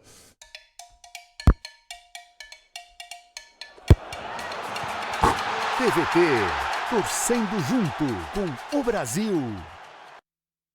Torcendo junto com o Brasil, agora cada um vai escolher a sua seleção, que a gente vai, né? Porque a nossa seleção, mas isso é assunto para daqui a pouquinho com o meu querido Reinaldo Leva. O sonho do Hexa foi adiado para 2030. A seleção brasileira caiu para a Noruega nas oitavas de final da Copa do Mundo e decepcionou a torcida mais uma vez. Fomos às ruas entender esse sentimento. Bora conferir? A seleção brasileira dá adeus à Copa do Mundo 2026. O time sai de campo de um jogo bem problemático e com muitas questões, desde a escalação até o comportamento dos jogadores em campo. E a gente, como sempre, quer saber o que está na boca do povo. Qual a opinião do torcedor brasileiro sobre mais uma eliminação, mais um vexame do Brasil em Copas do Mundo. Já na convocação, quando o treinador já errou de deixar muito jogador bom, que nem Andreas Pereira do Palmeiras, Matheus Pereira do Cruzeiro, e que não vem a politicagem de levar jogador de empresário. Eu acho que ele está envolvido é levar jogador de empresário. Com certeza tem que abrir uma investigação disso aí. O Ancelotti não acreditou muito nos jogadores. Eu acho que poderia ter dado a chance do Vini Júnior ou um outro jogador mais experiente batesse o pênalti. Quem tinha que ter decidido isso foi o Vini Júnior, tinha que ter batido, assim como o Messi bate gol, o Mbappé bate gol, porque eles são, né, os jogadores ali de ataque e que realmente treina para isso, que é capacitado para isso. Tranquilidade, né? Acho que é muita pressão em cima e tal. Os caras ganham no clube, mas não conseguem jogar na seleção. No primeiro tempo jogou bem, no segundo tempo acho que depois do primeiro gol a gente se dispersou um pouco e aí após o segundo gol a gente já não conseguiu mais se achar novamente como seleção. Gostei. Parabéns, Eric Braga. O povo falando mesmo, né? Bom, recebemos agora nosso comentarista da Copa do Mundo, Reinaldo Leiva. Bem-vindo novamente, rapaz. Que tristeza, hein, Rei? Pois é, Ernesto. Boa Eu tô tarde. triste por duas razões. Primeiro, pela desclassificação e pela forma que a gente jogou. Qual é a tua impressão sobre o jogo, por favor, querido? Boa tarde. Viu? Boa tarde, Ernesto. Prazer estar novamente aqui com você. Claro, num dia meio triste, né, para o povo brasileiro. Eu vou separar em duas partes aqui a nossa análise para a gente bater o papo. A primeira do jogo, né, mais propriamente dito, da campanha do Brasil. E a segunda do contexto que leva esta... olha que coisa bonita na mão do Ernesto aqui. Esse contexto. A gente não ganhou, mas pelo menos ela está aqui, né? Tá aqui, a nossa está aqui. Vai ficar aqui até 2030, viu? Falta pouco, 1.700 e poucos dias. O povo já começou a contar. Mas o contexto também é importante. Então, eu vou começar a falar desse contexto que leva a isso. Bom, o ciclo de preparação do Brasil foi péssimo, né? Nós tivemos 4 treinadores, uma troca de presidente por motivos, né, de justiça, inclusive. O Edinaldo saiu, conseguiu uma liminar, voltou e aí não conseguiu, entrou o Samir Chaud para isso. E nesse período, muitas denúncias de corrupção que tem que ser apuradas, inclusive pelo Ministério Público, né? O atual presidente não tem uma atuação relevante no futebol, ele foi presidente da Federação de Rondônia, mas não tem um trabalho para que cacife ele como presidente. E, supostamente, algumas denúncias de mau uso do dinheiro da CBF, né, nesta viagem da seleção. Isso é o cenário. Então, o Brasil há muito tempo não tem uma organização dentro da CBF e também da nossa seleção, 4 treinadores num período.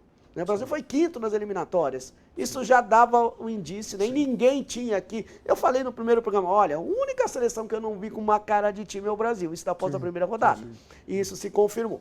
No jogo, especificamente, o grande erro do Brasil, Ernesto, na minha opinião, dar a bola para o adversário. A nossa história é de time dominante, é de meio campo com jogadores criativos que sufocam o adversário, que impõe. O Brasil fez exatamente o contrário. Que é mais ou menos como jogou contra o Japão, né? Contra o Japão, lá no campo dele. mas ainda impôs um pouco mais do jogo, até pela qualidade técnica do Japão ser inferior até a da Noruega. E o pior, o Brasil deu a bola para a Noruega, mas sem uma perspectiva de uma pressão, porque quando você dá a bola ao adversário, resume-se que você vai fazer uma marcação alta, né? E não foi isso, o Brasil marcou com linha baixa, né? Eu não vi aquele espírito guerreiro de roubar uma bola, de tentar sufocar o adversário. O Brasil teve bons momentos no primeiro tempo, sim, em bolas roubadas lá no meio de campo, em contra-ataques, né? Aí houve o pênalti do Brasil e o que o nosso Eric apurou muito bem nas ruas, né? Quem deveria bater o pênalti protagonista? Isso eu concordo plenamente. Faltou personalidade, sim, em primeiro lugar, ao Vinícius Júnior, de pegar a bola e falar, é comigo, eu vou bater. Se ele pedisse pro Ancelotti, o Ancelotti jamais ia falar não. Falou, tá confiante, vai e bate. Exatamente. Você sabe quantos pênaltis o Bruno Guimarães bateu na carreira? 3 pênaltis. Juro pra você, eu pesquisei isso. 3 pênaltis. 2 pelo Newcastle da Inglaterra, onde ele joga, e outro pelo Lyon da França. Marcou os 3, ok. Né? Diz que no treinamento ele também é bom, mas nesse momento é o protagonista que bateu. Isso aí não anula a boa Copa do Mundo até que o Bruno Guimarães fez. Ontem ele não fez o seu melhor jogo, é verdade, mas no cômputo geral ele foi bem. Né? Então faltou isso. Se sai aquele gol de pênalti, o jogo muda de figura tática. Né? E no segundo tempo, as alterações do Ancelotti desmontaram, né, o pouco esquema tático que tinha. Ele tirou o Martinelli, que estava fazendo o corredor, estava marcando, tirou o Ryan. Né? E o Neymar fez o gol, é verdade, mas não é aquele Neymar que todo mundo queria ver. O Neymar protagonista, o Neymar indo para cima, ele não tem mais essa condição. A gente lembra do Neymar 2011, o Neymar da temporada no Barcelona, campeão da Champions 2013. Esquece, esse Neymar infelizmente ficou na história. Não é ele, e não foi ele que entrou em campo, né? Foi um outro Neymar. Sim. E aí é lamentável que o Brasil não só perca, porque perder é do esporte, né? Mas perca como o México perdeu como ontem, o México perdeu com dignidade, lutando. Com dignidade. Eu não vi essa garra toda Cabo no Brasil. Verde. Pois é, e não vi futebol. Acho que termina uma geração agora, né? Além do Neymar, Alisson, Danilo, Marquinhos, Casemiro, Alexandro, que ficou no banco. Muitos outros jogadores não devem mais vestir a camisa da seleção, até pela idade. E tem que se começar a partir de agora, já que temos um treinador com contrato até o próximo ciclo, que é o Ancelotti, vamos começar a renovar essa seleção. Em setembro já tem amistoso contra a Austrália, né? Vamos começar a ver a garotada, jogadores que não foram, o João Pedro que não foi, o Pedro do Flamengo, né? O Matheus Pereira do Cruzeiro, o Andrés Pereira do Palmeiras, são jogadores de meio que poderiam até estar lá. As opções do Ancelotti não deram certo. Os substitutos entraram muito mal. Danilo Santos entrou perdido, talvez até um pouco fora da posição dele original. É porque chega uma hora também que vira um desespero, né? Eu acho que a entrada do Neymar, não acho que o Ancelotti estava desesperado, mas ele também tem uma responsabilidade, porque o Brasil tem uma cultura do futebol, sobretudo da torcida, a relação da torcida, na minha avaliação, muito amadora, muito naquela coisa. Por exemplo, a gente já chega falando, vamos rumo ao Hexa. Na verdade, a gente precisa fazer uma boa Copa primeiro, vencer os jogos. Essa coisa você fica... Então, ontem eu estava pensando isso, antes do resultado do jogo, falei, se o Brasil ficar em segundo, na minha avaliação, o Brasil poderia ir até a semifinal. Também acho, concordo com você. Aí ali já com a Argentina, eu acho que a gente teria... Né, clássico é clássico, né? O Corinthians e Palmeiras, às vezes o Palmeiras está numa bagaceira, mas vai para o clássico. Então seria uma coisa meio imprevisível, mas eu acho que ali a gente poderia ter problema. Agora, eu fiquei pensando, as pessoas vão olhar e falar, essa seleção é muito ruim, né? Porque só chegou na semifinal. Então, assim, eu acho que tem esse peso que chega para o jogador também. Então, assim, ontem, o Bruno, que bateu o pênalti, Bruno Guimarães, né? Isso. Eu estava avaliando ele como um craque da Copa. Assistência, jogo solidário, sempre, né, como garçom. Ele perdeu o pênalti, ele se sentiu demais, sumiu. Ele murchou no jogo, não apareceu mais. O próprio Brasil, quando tomou o primeiro gol logo aos 3 minutos que foi anulado, o time também me parece que perdeu essa capacidade, porque às vezes o treinador ele monta o time de um jeito e os próprios jogadores vão mostrando para o treinador que existe outra possibilidade. Sim. Que é um pouco, na minha avaliação, isso que você falou. Você entrega a bola, só que a condição para entregar a bola é pressão, a marcação alta e pressão lá em cima. E eu acho que toda a linha de zaga, de defesa da Noruega é dura no traquejo. Muito, mostrou isso. Mostrou isso, né? Então, infelizmente, o que me dói é que a gente poderia ter ganho. Poderia. A Noruega é um time bem armado taticamente, mas não é um esquadrão. Sim. Não é um time que o Brasil não possa ganhar. O camisa 10, que é um cracaço então, de bola. O que eu disse sexta-feira aqui? Você falou. Tem que encostar... Todo mundo fala o Haaland, ele é realmente um gênio de fazer gols. Mas a bola precisa chegar nele. Precisa chegar nele, senão ele não faz nada. Como foi no primeiro tempo, praticamente ele não tocou na bola. Falei, marca o Odegaard. Ele é o cara, o Odegaard é o cara que distribui, é o cara que faz a Noruega jogar, joga as bolas para as laterais e foram daí que saíram o gol. O Brasil não tem marcadores com essa característica. O Casemiro não é esse marcador, o Bruno Guimarães também não, ele é um segundo volante e muito menos o Martinelli. Né? Faltou um Fabinho ali, que do elenco é um jogador com essa característica, para encostar no Odegaard. O segundo gol ele dominou. Não, ajeitou. O Haaland teve tempo, dominou a bola, teve tempo de cantar Faroeste Caboclo, que tem 9 minutos e pouco. Muito bom. Até bater pro gol. E no primeiro gol, Gabriel Magalhães, que costumeiramente marca na Premier League, o Haaland, deixou o norueguês antecipar. Né? Não foi só o erro dele, também de toda a defesa que deixou cruzar, não era para ter deixado aquela bola chegar. Se eu sou o zagueiro ali, eu não vou nem na bola, já vou no corpo do cara.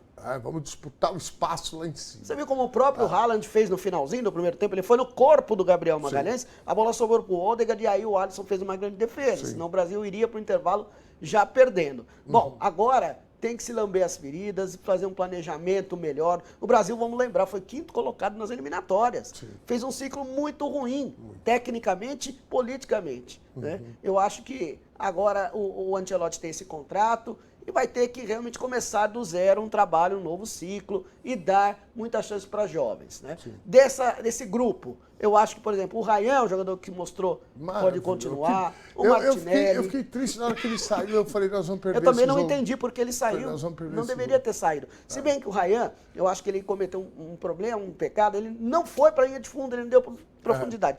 Toda a bola que ele pegava, em condição de partir para cima, ele vinha por dentro, voltava e tentava o toque. Talvez ele tivesse ido mais, até porque os laterais da Noruega são cintura dura, e a zaga também.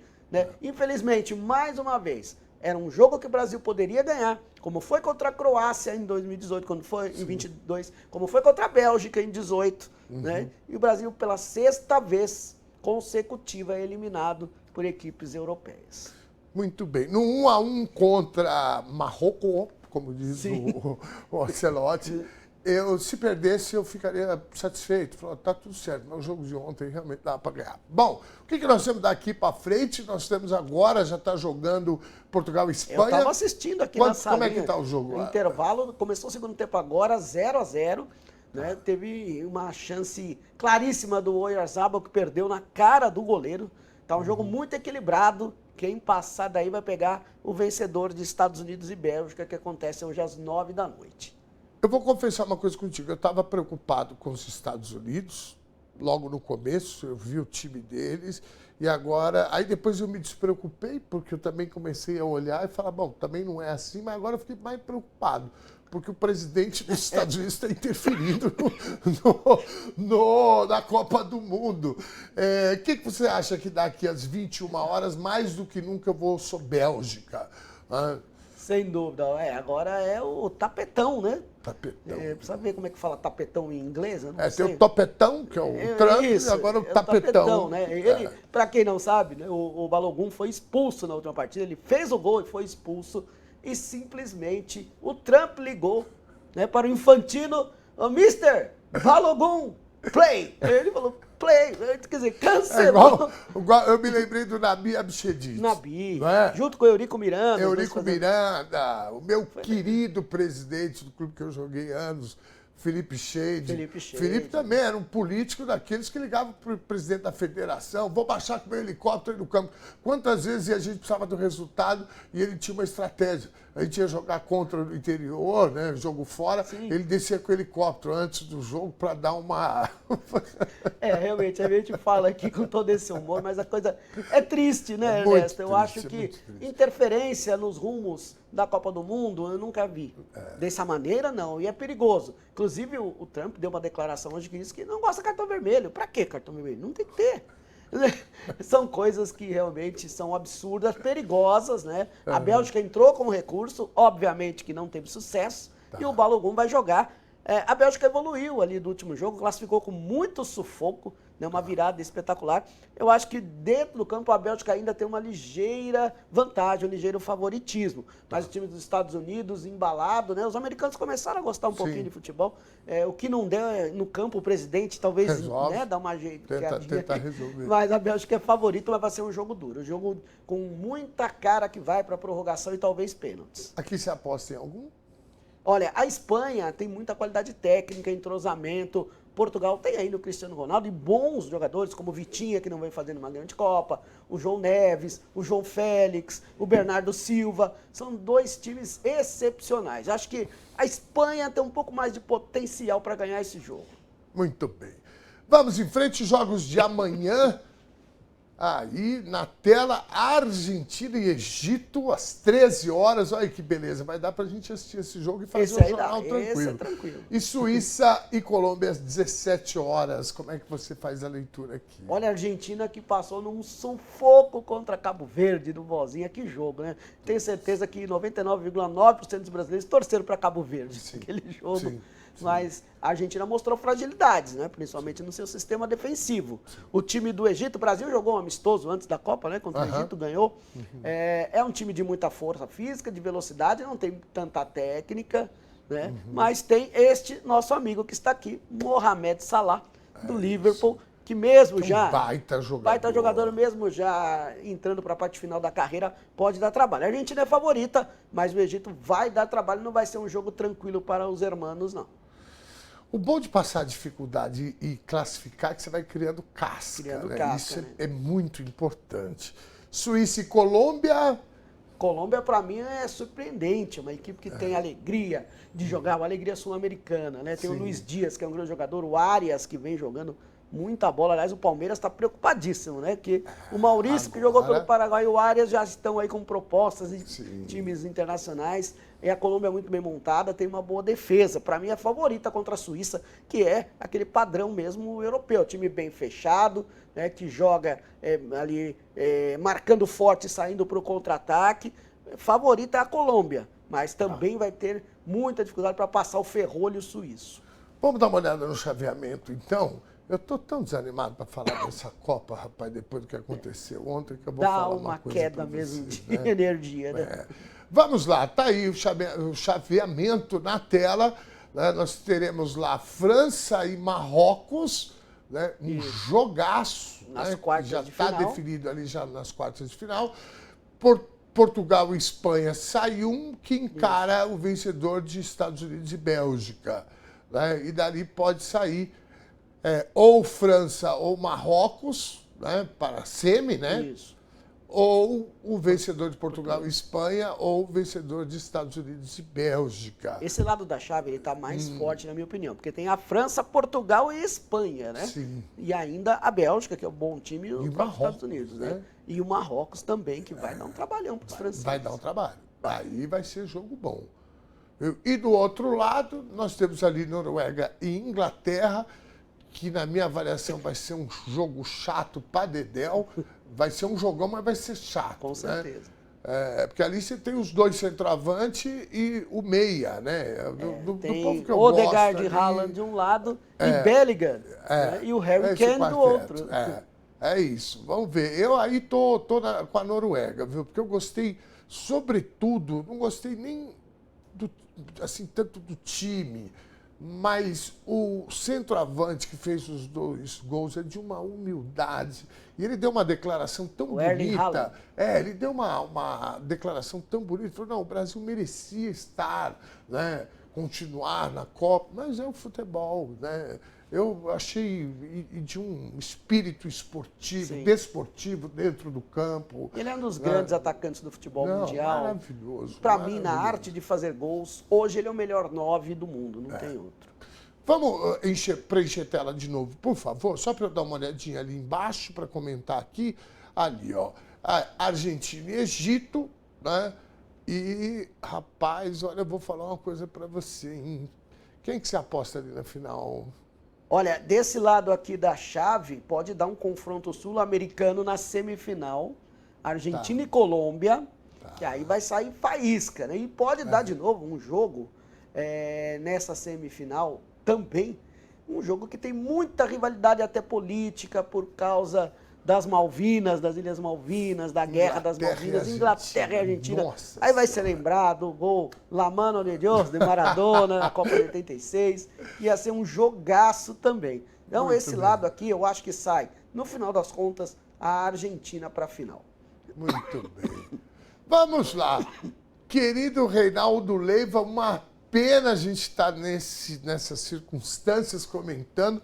Eu quero te oferecer essa Copa do Mundo para ti. Muito obrigado. Você Vou põe levantar. na sua estante que essa Copa aí você merece, porque você veio para brilhantar os comentários aqui da nossa Copa do Mundo e vamos até a final aqui, evidentemente. Querido Reinaldo Leiva, obrigado. Amanhã estamos juntos aqui. Amanhã estamos juntos aqui no estúdio de novo. Aí, maravilha. Daqui a pouquinho a gente volta com a notícia da condenação da loja Avan, que usou a voz de Paulo Vieira em uma publicidade e terá que pagar indenização ao humorista. A gente volta já, não sai daí não.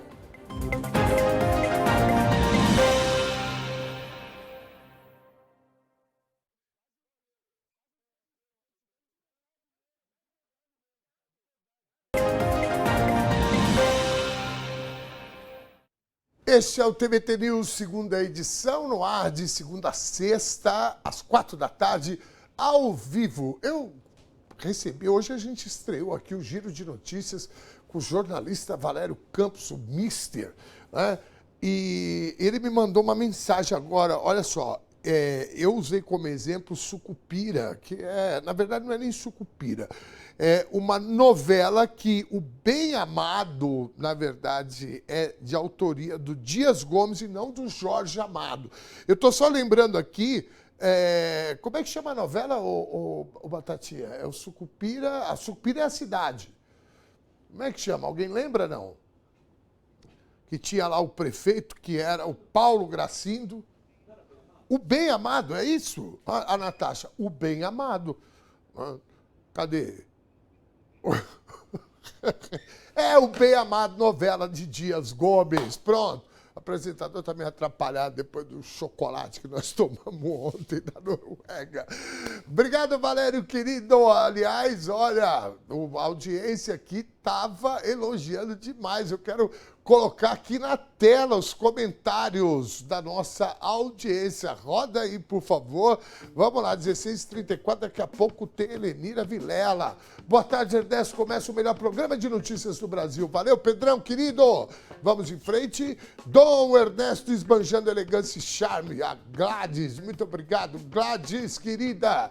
Boa tarde, Valério. Acabou a nossa curiosidade. A Mira Lima queria saber quem era a figura do Valério. Muito bem, tá aí, ó.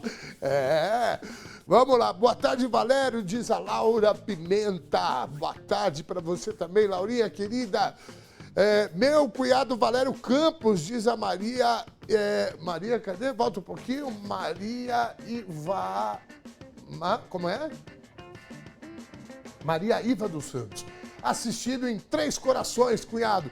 Olha lá em Minas Gerais. Muito obrigado, cunhada do nosso querido Valério. Muito bom esse quadro e com a apresentação do Valério ficou ainda mais especial. Parabéns, equipe TVT. A Fábia Medeiros, nossa queridona colega.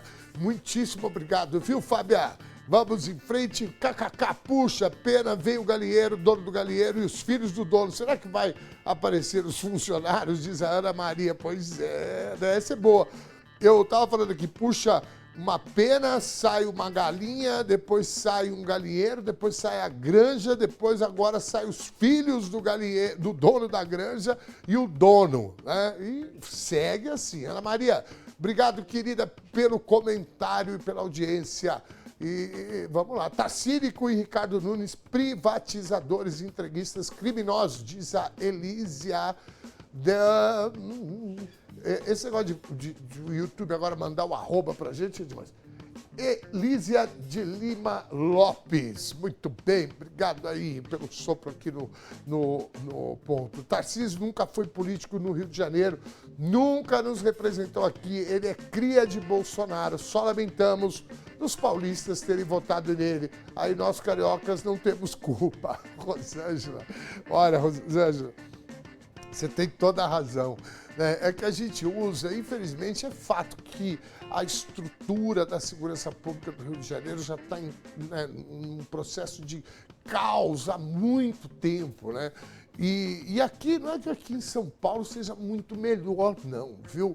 Mas essa questão das milícias, dessas operações, né? Como a última, né? Do Cláudio Castro aí, nos morros cariocas, né? Mais de 120 mortes, aqui a gente não tinha isso.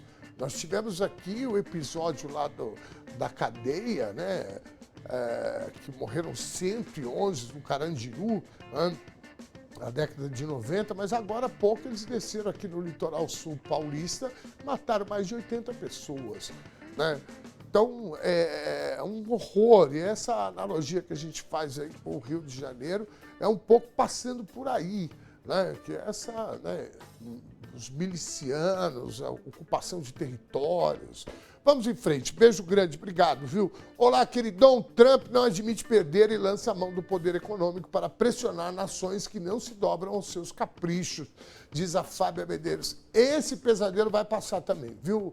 O do Bolsonaro está passando, ele já está em prisão domiciliar, muitos assessores presos, outros vão também, outros fugiram, né? Então, só a gente ter calma que lá vai se resolver por aí também, viu? Vamos em frente. Nancy Flor da Silva. Boa tarde. Pela última enquete que teve no programa, cheguei à conclusão que temos 11% de infiltrados. Muito bem, Nancy. Nancy, vou pedir, vamos ver se é isso, ó. Prepara uma parcial para a gente dar daqui a pouquinho, por favor, para a gente dar uma olhada como é que tá. Vamos lá, Miguel Gomes, oi Laura, boa tarde. Faltou garra aos jogadores que não faltam aos soldados. Trump vem aí. Miguel Gomes, querido, abraço, meu irmão. Vamos em frente, 17 horas e 38 minutos. Já temos a Helenina por acá? Se tiver, vamos embora. Faltam só 1.432 dias para o Hexa, disse o povo já vai para a Copa do Mundo pensando em Hexa.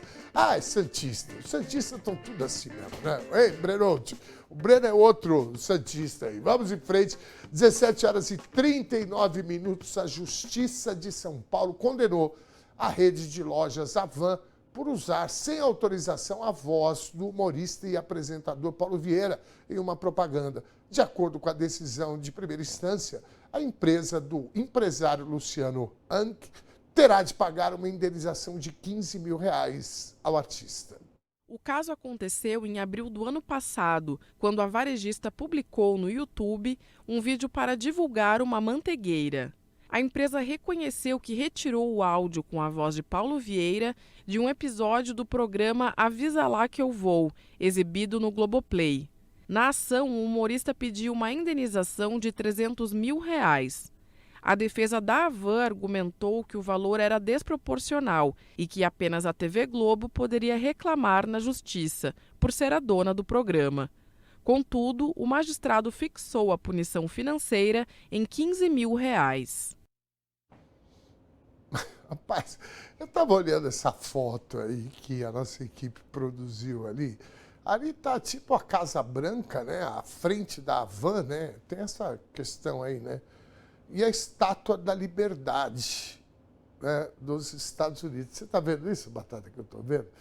Aí tu entra dentro da Havan, aí sabe o que tem lá? Produtos da China. Aí, o cara, é essa turma que se chama de patriota, né? Eu não sei onde que a gente se perdeu nessa história. Não é possível, gente. Bom, a justiça entendeu que mesmo que o programa pertença à emissora, o artista mantém o direito de controlar o uso da própria voz e da imagem. A Havan ainda pode recorrer da decisão. Eu só estou achando que R$15 mil é muito pouco, porque eu imagino que um artista como o Paulo Vieira, ele, se for fazer um trabalho, se alguém chamá-lo para colocar uma voz numa peça publicitária nacional, ele não deve cobrar só R$15 mil. Então, né, eu, se fosse um advogado, não quero criar conflito aí entre as partes, mas se eu fosse o advogado do Paulo Vieira, eu iria recorrer. Peraí, está muito pouco esse dinheiro aí. Para comentar a condenação da loja Havan, que tem sua matriz em Santa Catarina, eu recebo agora a nossa colunista, Lenira Vilela. Ela que é professora e sindicalista e fala conosco direto lá de Santa Catarina. Não só sobre os problemas de Santa Catarina, deixa eu sair da frente aqui, evidentemente, mas já que a gente falou em Santa Catarina, né, Lenira, eu não sei se você já estava no backstage aí, mas eu falei aqui que eu estava vendo aquela imagem e é meio doido aquilo, né? Que você vê lá a frente da Casa Branca, na arquitetura, a Estátua da Liberdade, aí você entra para dentro da loja, é só produto chinês. Gente, esse é o perfil. Você sabe que... dos bolsonaristas mesmo. Boa tarde, querida. Fala, por favor, Boa desculpa. tarde, querido. Boa tarde a todos que estão com a gente. Você sabe que no início a propaganda era a Havan, a Casa Branca brasileira. Era assim que eles faziam. Ah, é? Era assim. E é uma fixação mesmo, mas é uma fixação absolutamente cínica, como quase tudo que vem de Luciano Hang. Ele se apresenta como um empreendedor muito bonzinho, que é um querido, que ajuda os funcionários, que gera emprego, quando, na verdade, ele é um cara que tem sido condenado, né? As 3 notícias, quando você põe hoje Luciano Hang no Google e aperta nas notícias, é essa notícia de mais essa condenação. É bom dizer que Luciano Hang já foi condenado muitas vezes. Eu vou entrar aqui em alguns exemplos das várias condenações que esse cara, que é um criminoso, que já foi condenado, inclusive, à prisão, né? E ele sempre consegue converter essa prisão em trabalho comunitário e tal. Mas está tudo também, a maior parte desse processo ainda está em andamento. Ele, além disso, a gente tem uma figura que se apresenta como um bondoso, né? Mas que prejudica a natureza. Então, ele, por exemplo, foi condenado a indenizar um arquiteto que fez um abaixo-assinado em Canela, no Rio Grande do Sul, para poder defender tanto a paisagem do ponto de vista arquitetônico, exatamente porque a intervenção dessa obra, imitando grotescamente, porque além de ser uma imitação, é uma imitação muito mal feita, tanto da Estátua da Liberdade, que é completamente desproporcional, que eles fazem ela pintada de verde, e eu não sei se você sabe, né? Mas eu nunca fui lá, né? Mas ela é verde por causa da oxidação do material que ela é feita, ela é de metal, aqui ela é feita de gesso. Então, essas imitações grotescas. Então, esse arquiteto fez um abaixo-assinado tentando evitar que essa inserção grotesca na arquitetura, porque Canela tem uma arquitetura específica, por conta, inclusive turística, né? Mas também por conta da intervenção na natureza, e acabou que esse arquiteto foi perseguido, foi vítima de uma espécie de gabinete de ódio que o Luciano Hang carrega. E a terceira notícia, então, a notícia da condenação, a notícia de que ele criou um museu em Brusque. Eu estive em Brusque sábado.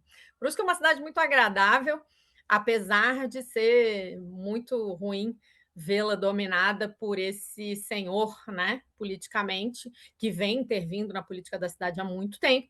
E também uma terceira notícia, que é a notícia do Intercept, que eu acho que todo mundo que se interessa pelo assunto precisava ler, que é uma notícia sobre o ativismo judicial do Luciano Hang. Ele tem um grupo de advogados muito pesado que trabalha e atua para coibir a liberdade de expressão, as coberturas jornalísticas, né, que são feitas sobre o império, que é construído, sim, ele já foi condenado por sonegação de impostos, por pagamento de direitos previdenciários por fora da folha, ele já foi condenado por perseguição, e agora esse uso abusivo, não autorizado, não pago, então um roubo mesmo da voz do Paulo Vieira. Eu concordo com você, a indenização é irrisória. A gente precisa lembrar que o Luciano Hang deu uma entrevista dizendo que o faturamento dele é 53 milhões ao dia, né? E Luciano Hang também foi recebido pelo presidente do Paraguai, que agora virou a meca da extrema-direita brasileira, que tem um monte de brasileiros indo para lá para viver nesse país que não tem impostos nem sistema de saúde, né? Porque quem não paga imposto não tem os benefícios que os impostos valem, né? Que é estrada, sistema de saúde, educação pública, atendimento, enfim, que é curioso, porque eles vão para lá, mas aí vem para Foz do Iguaçu para ser atendido pelo SUS em Foz do Iguaçu, né? O que, inclusive, paraguaios fazem, né? Porque o atendimento do Sistema Único de Saúde do Brasil é tão bom que os paraguaios, né, que tem um presidente que está baixando a cobrança de impostos e, a troco disso, está quebrando a economia do próprio país, mas está sendo transformado aí desse paraíso de extrema-direita.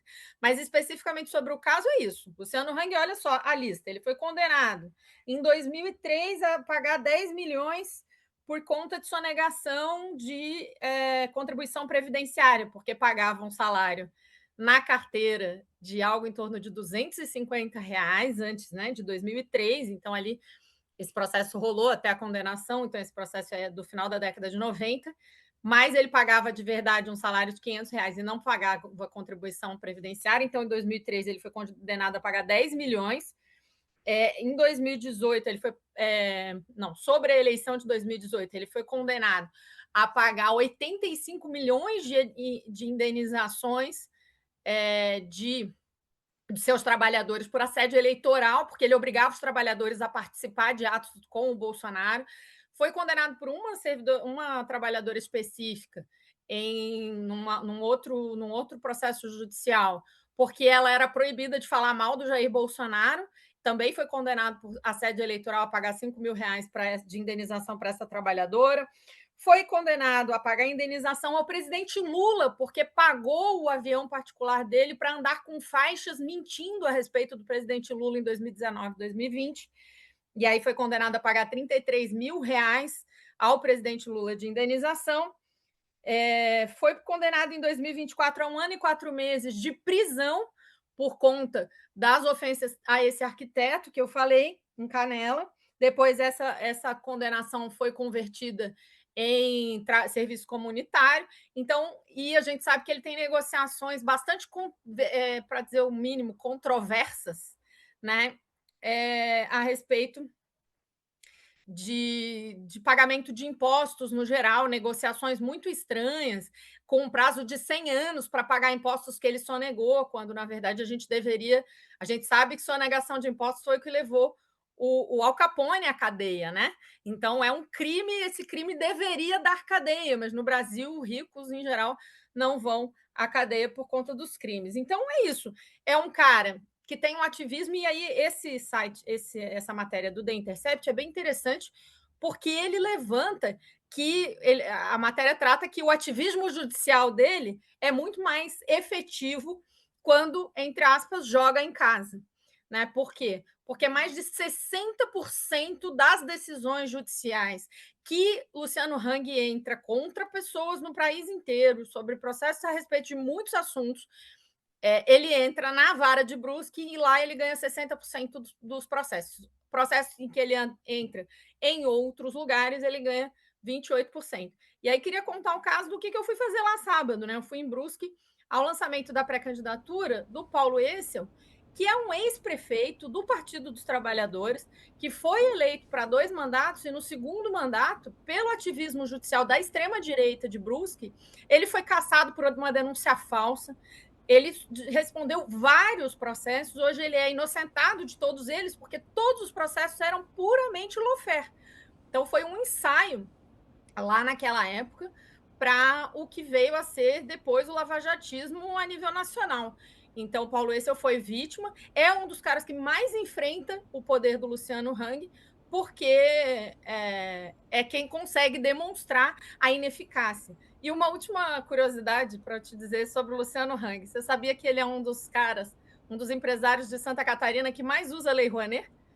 De vez em quando eu conto isso para as pessoas. Ele está entre os 10 empresários que mais usam a Lei Rouanet do estado de Santa Catarina. Então, ele faz um discurso da boca para fora, mas na hora de fazer ele age de outro jeito.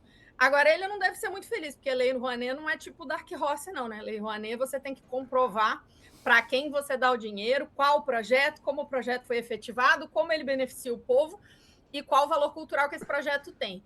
Então, dá um pouco mais de trabalho do que ele, que gosta de pagar salário por fora, gosta de sonegar imposto e gosta de usar a voz de quem não foi autorizado, deve ter para responder. Eu tenho vários amigos que já foram processados por eles, e esse ativismo judicial dele é uma tentativa de censura com o poder, né? E esse poder, 53 milhões de faturamento por dia, segundo ele próprio, e essa declaração ele deu já faz algum tempo, não é recente.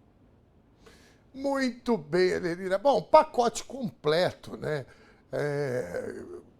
Vai ticando aqui todos os requisitos para ser um autêntico membro dessa extrema-direita. Né? Infelizmente, eu digo isso, mas é uma característica deles, que é essa coisa de são incultos, não têm a mínima preocupação com os fatos reais, e essas contradições. Isso que eu falei no início do jornal, eu não sabia que eles tinham esse slogan, a Casa Branca. Como é que era o slogan deles no início? A Casa Branca brasileira.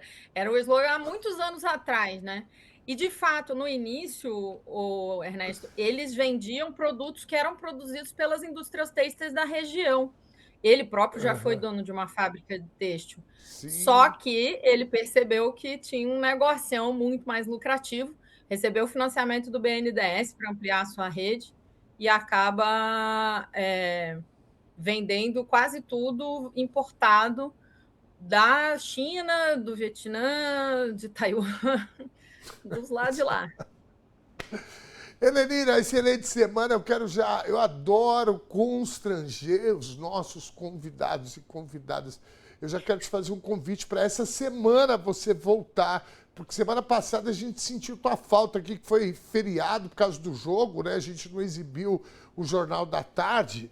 E nessa quinta-feira, novamente, nós não iremos exibir o jornal, porque em São Paulo é feriado 9 de julho. Então, eu quero ver se na sexta-feira ou na quarta-feira, se você puder estar com a gente, vai ser bem bacana, viu? Será um prazer, como sempre. Grande abraço. Abraço! Muitíssimo obrigado, gente. É cada uma que parece duas mesmo, né? Eu não sabia, a Casa Branca é aqui. Olha o slogan que o cara tirou. Eita, nós! Bom, vamos em frente. 17 horas e 53 minutos. O ministro Alexandre de Moraes, do STF, deu prazo de 48 horas para o Exército entregar 8 armas de Jair Bolsonaro à Polícia Federal. O armamento está atualmente sob custódia do batalhão da Polícia do Exército em Brasília. Ao todo, Bolsonaro tem 11 armas registradas em seu nome. A defesa informou que 2 já estão com a PF e 8 ficavam com o Exército. A 11ª arma, uma pistola Glock 9mm, foi apreendida em uma blitz com um sargento da corporação. O Ministério Público e a Polícia Federal concluíram que o ex-presidente não cometeu crime no caso da pistola apreendida, mas o sargento foi indiciado.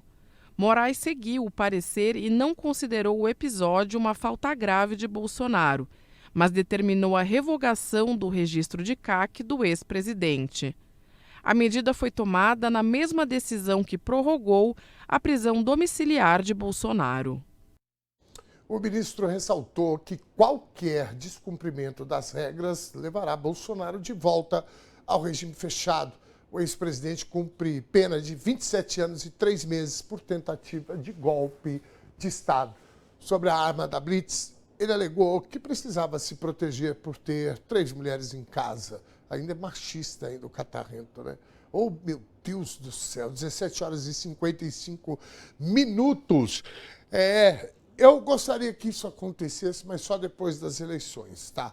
Eu vou explicar. Esses caras adoram criar fatos para se colocarem como vítimas. Para mim, isso é a facada de 2018. Né? Que prender o Bolsonaro agora, prender não, porque ele já está preso. Mandar ele de volta para o presídio vai criar aquela pauta nacional. Tá vendo? Estão perseguindo ele novamente. Então, vamos esperar até as eleições, se puder, caríssimo ministro Alexandre de Moraes, dá uma segurada aí. Dá uma segurada aí, depois das eleições a gente fica de olho nesse cara. 17 horas e 56 minutos, a Prefeitura de São Paulo detectou 13 milhões de reais em notas fiscais suspeitas na prestação de contas do contrato para a instalação de pontos de Wi-Fi na cidade. O contrato foi firmado com o Instituto Conhecer Brasil, ONG presidida pela produtora do documentário Dark Horse. A Polícia Civil de São Paulo investiga se os recursos públicos foram desviados para pagar despesas do filme sobre o ex-presidente Jair Bolsonaro.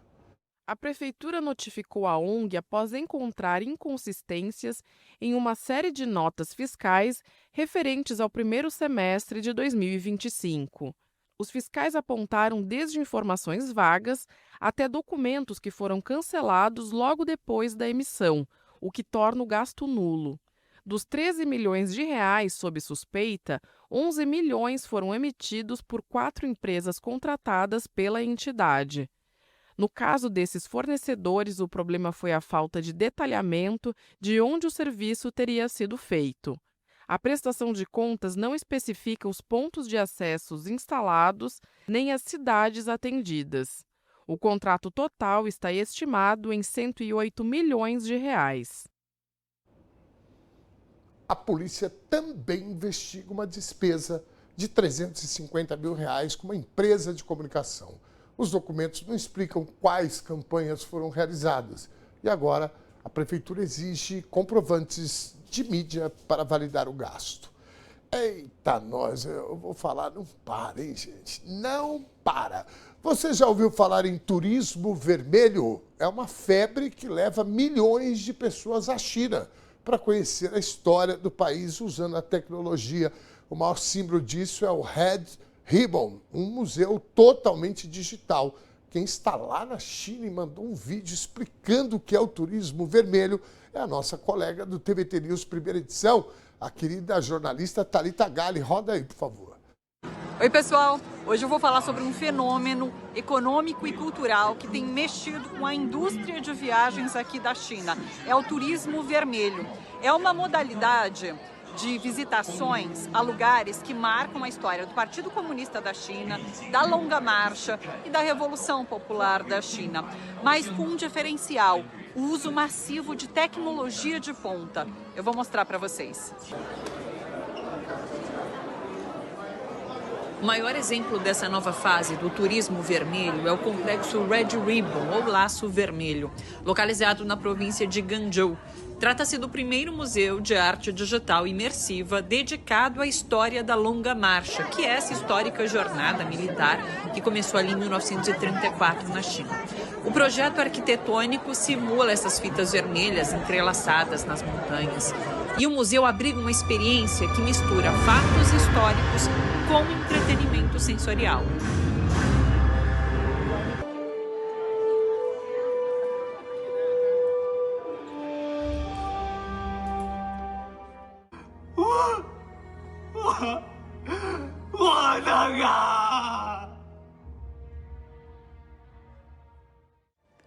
Durante o espetáculo, em alguns momentos a gente caminha, em outros a gente senta diante de telas enormes, por onde a história é contada por meio de inteligência artificial, o uso de cenários mecânicos e projeções em 3D.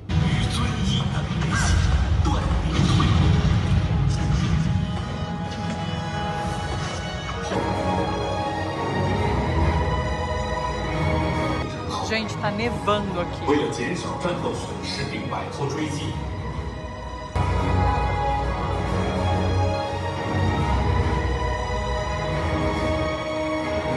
Pessoal, eu tô saindo agora dessa experiência do Red Ribbon. E assim, é fascinante o que eu vi aqui. É impressionante realmente. O uso da tecnologia para contar a história da Longa Marcha, que é esse episódio muito tocante da história da China, uma história de muito sofrimento, mas que levou a uma vitória que fez com que a China tivesse se tornasse a República Popular da China.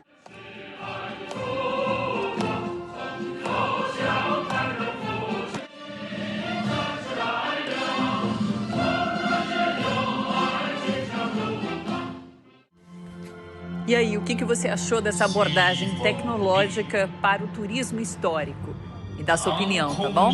Tchau!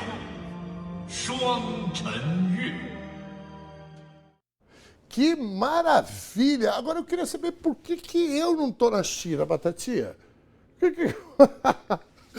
Na verdade, ótima viagem para nossa querida Thalita.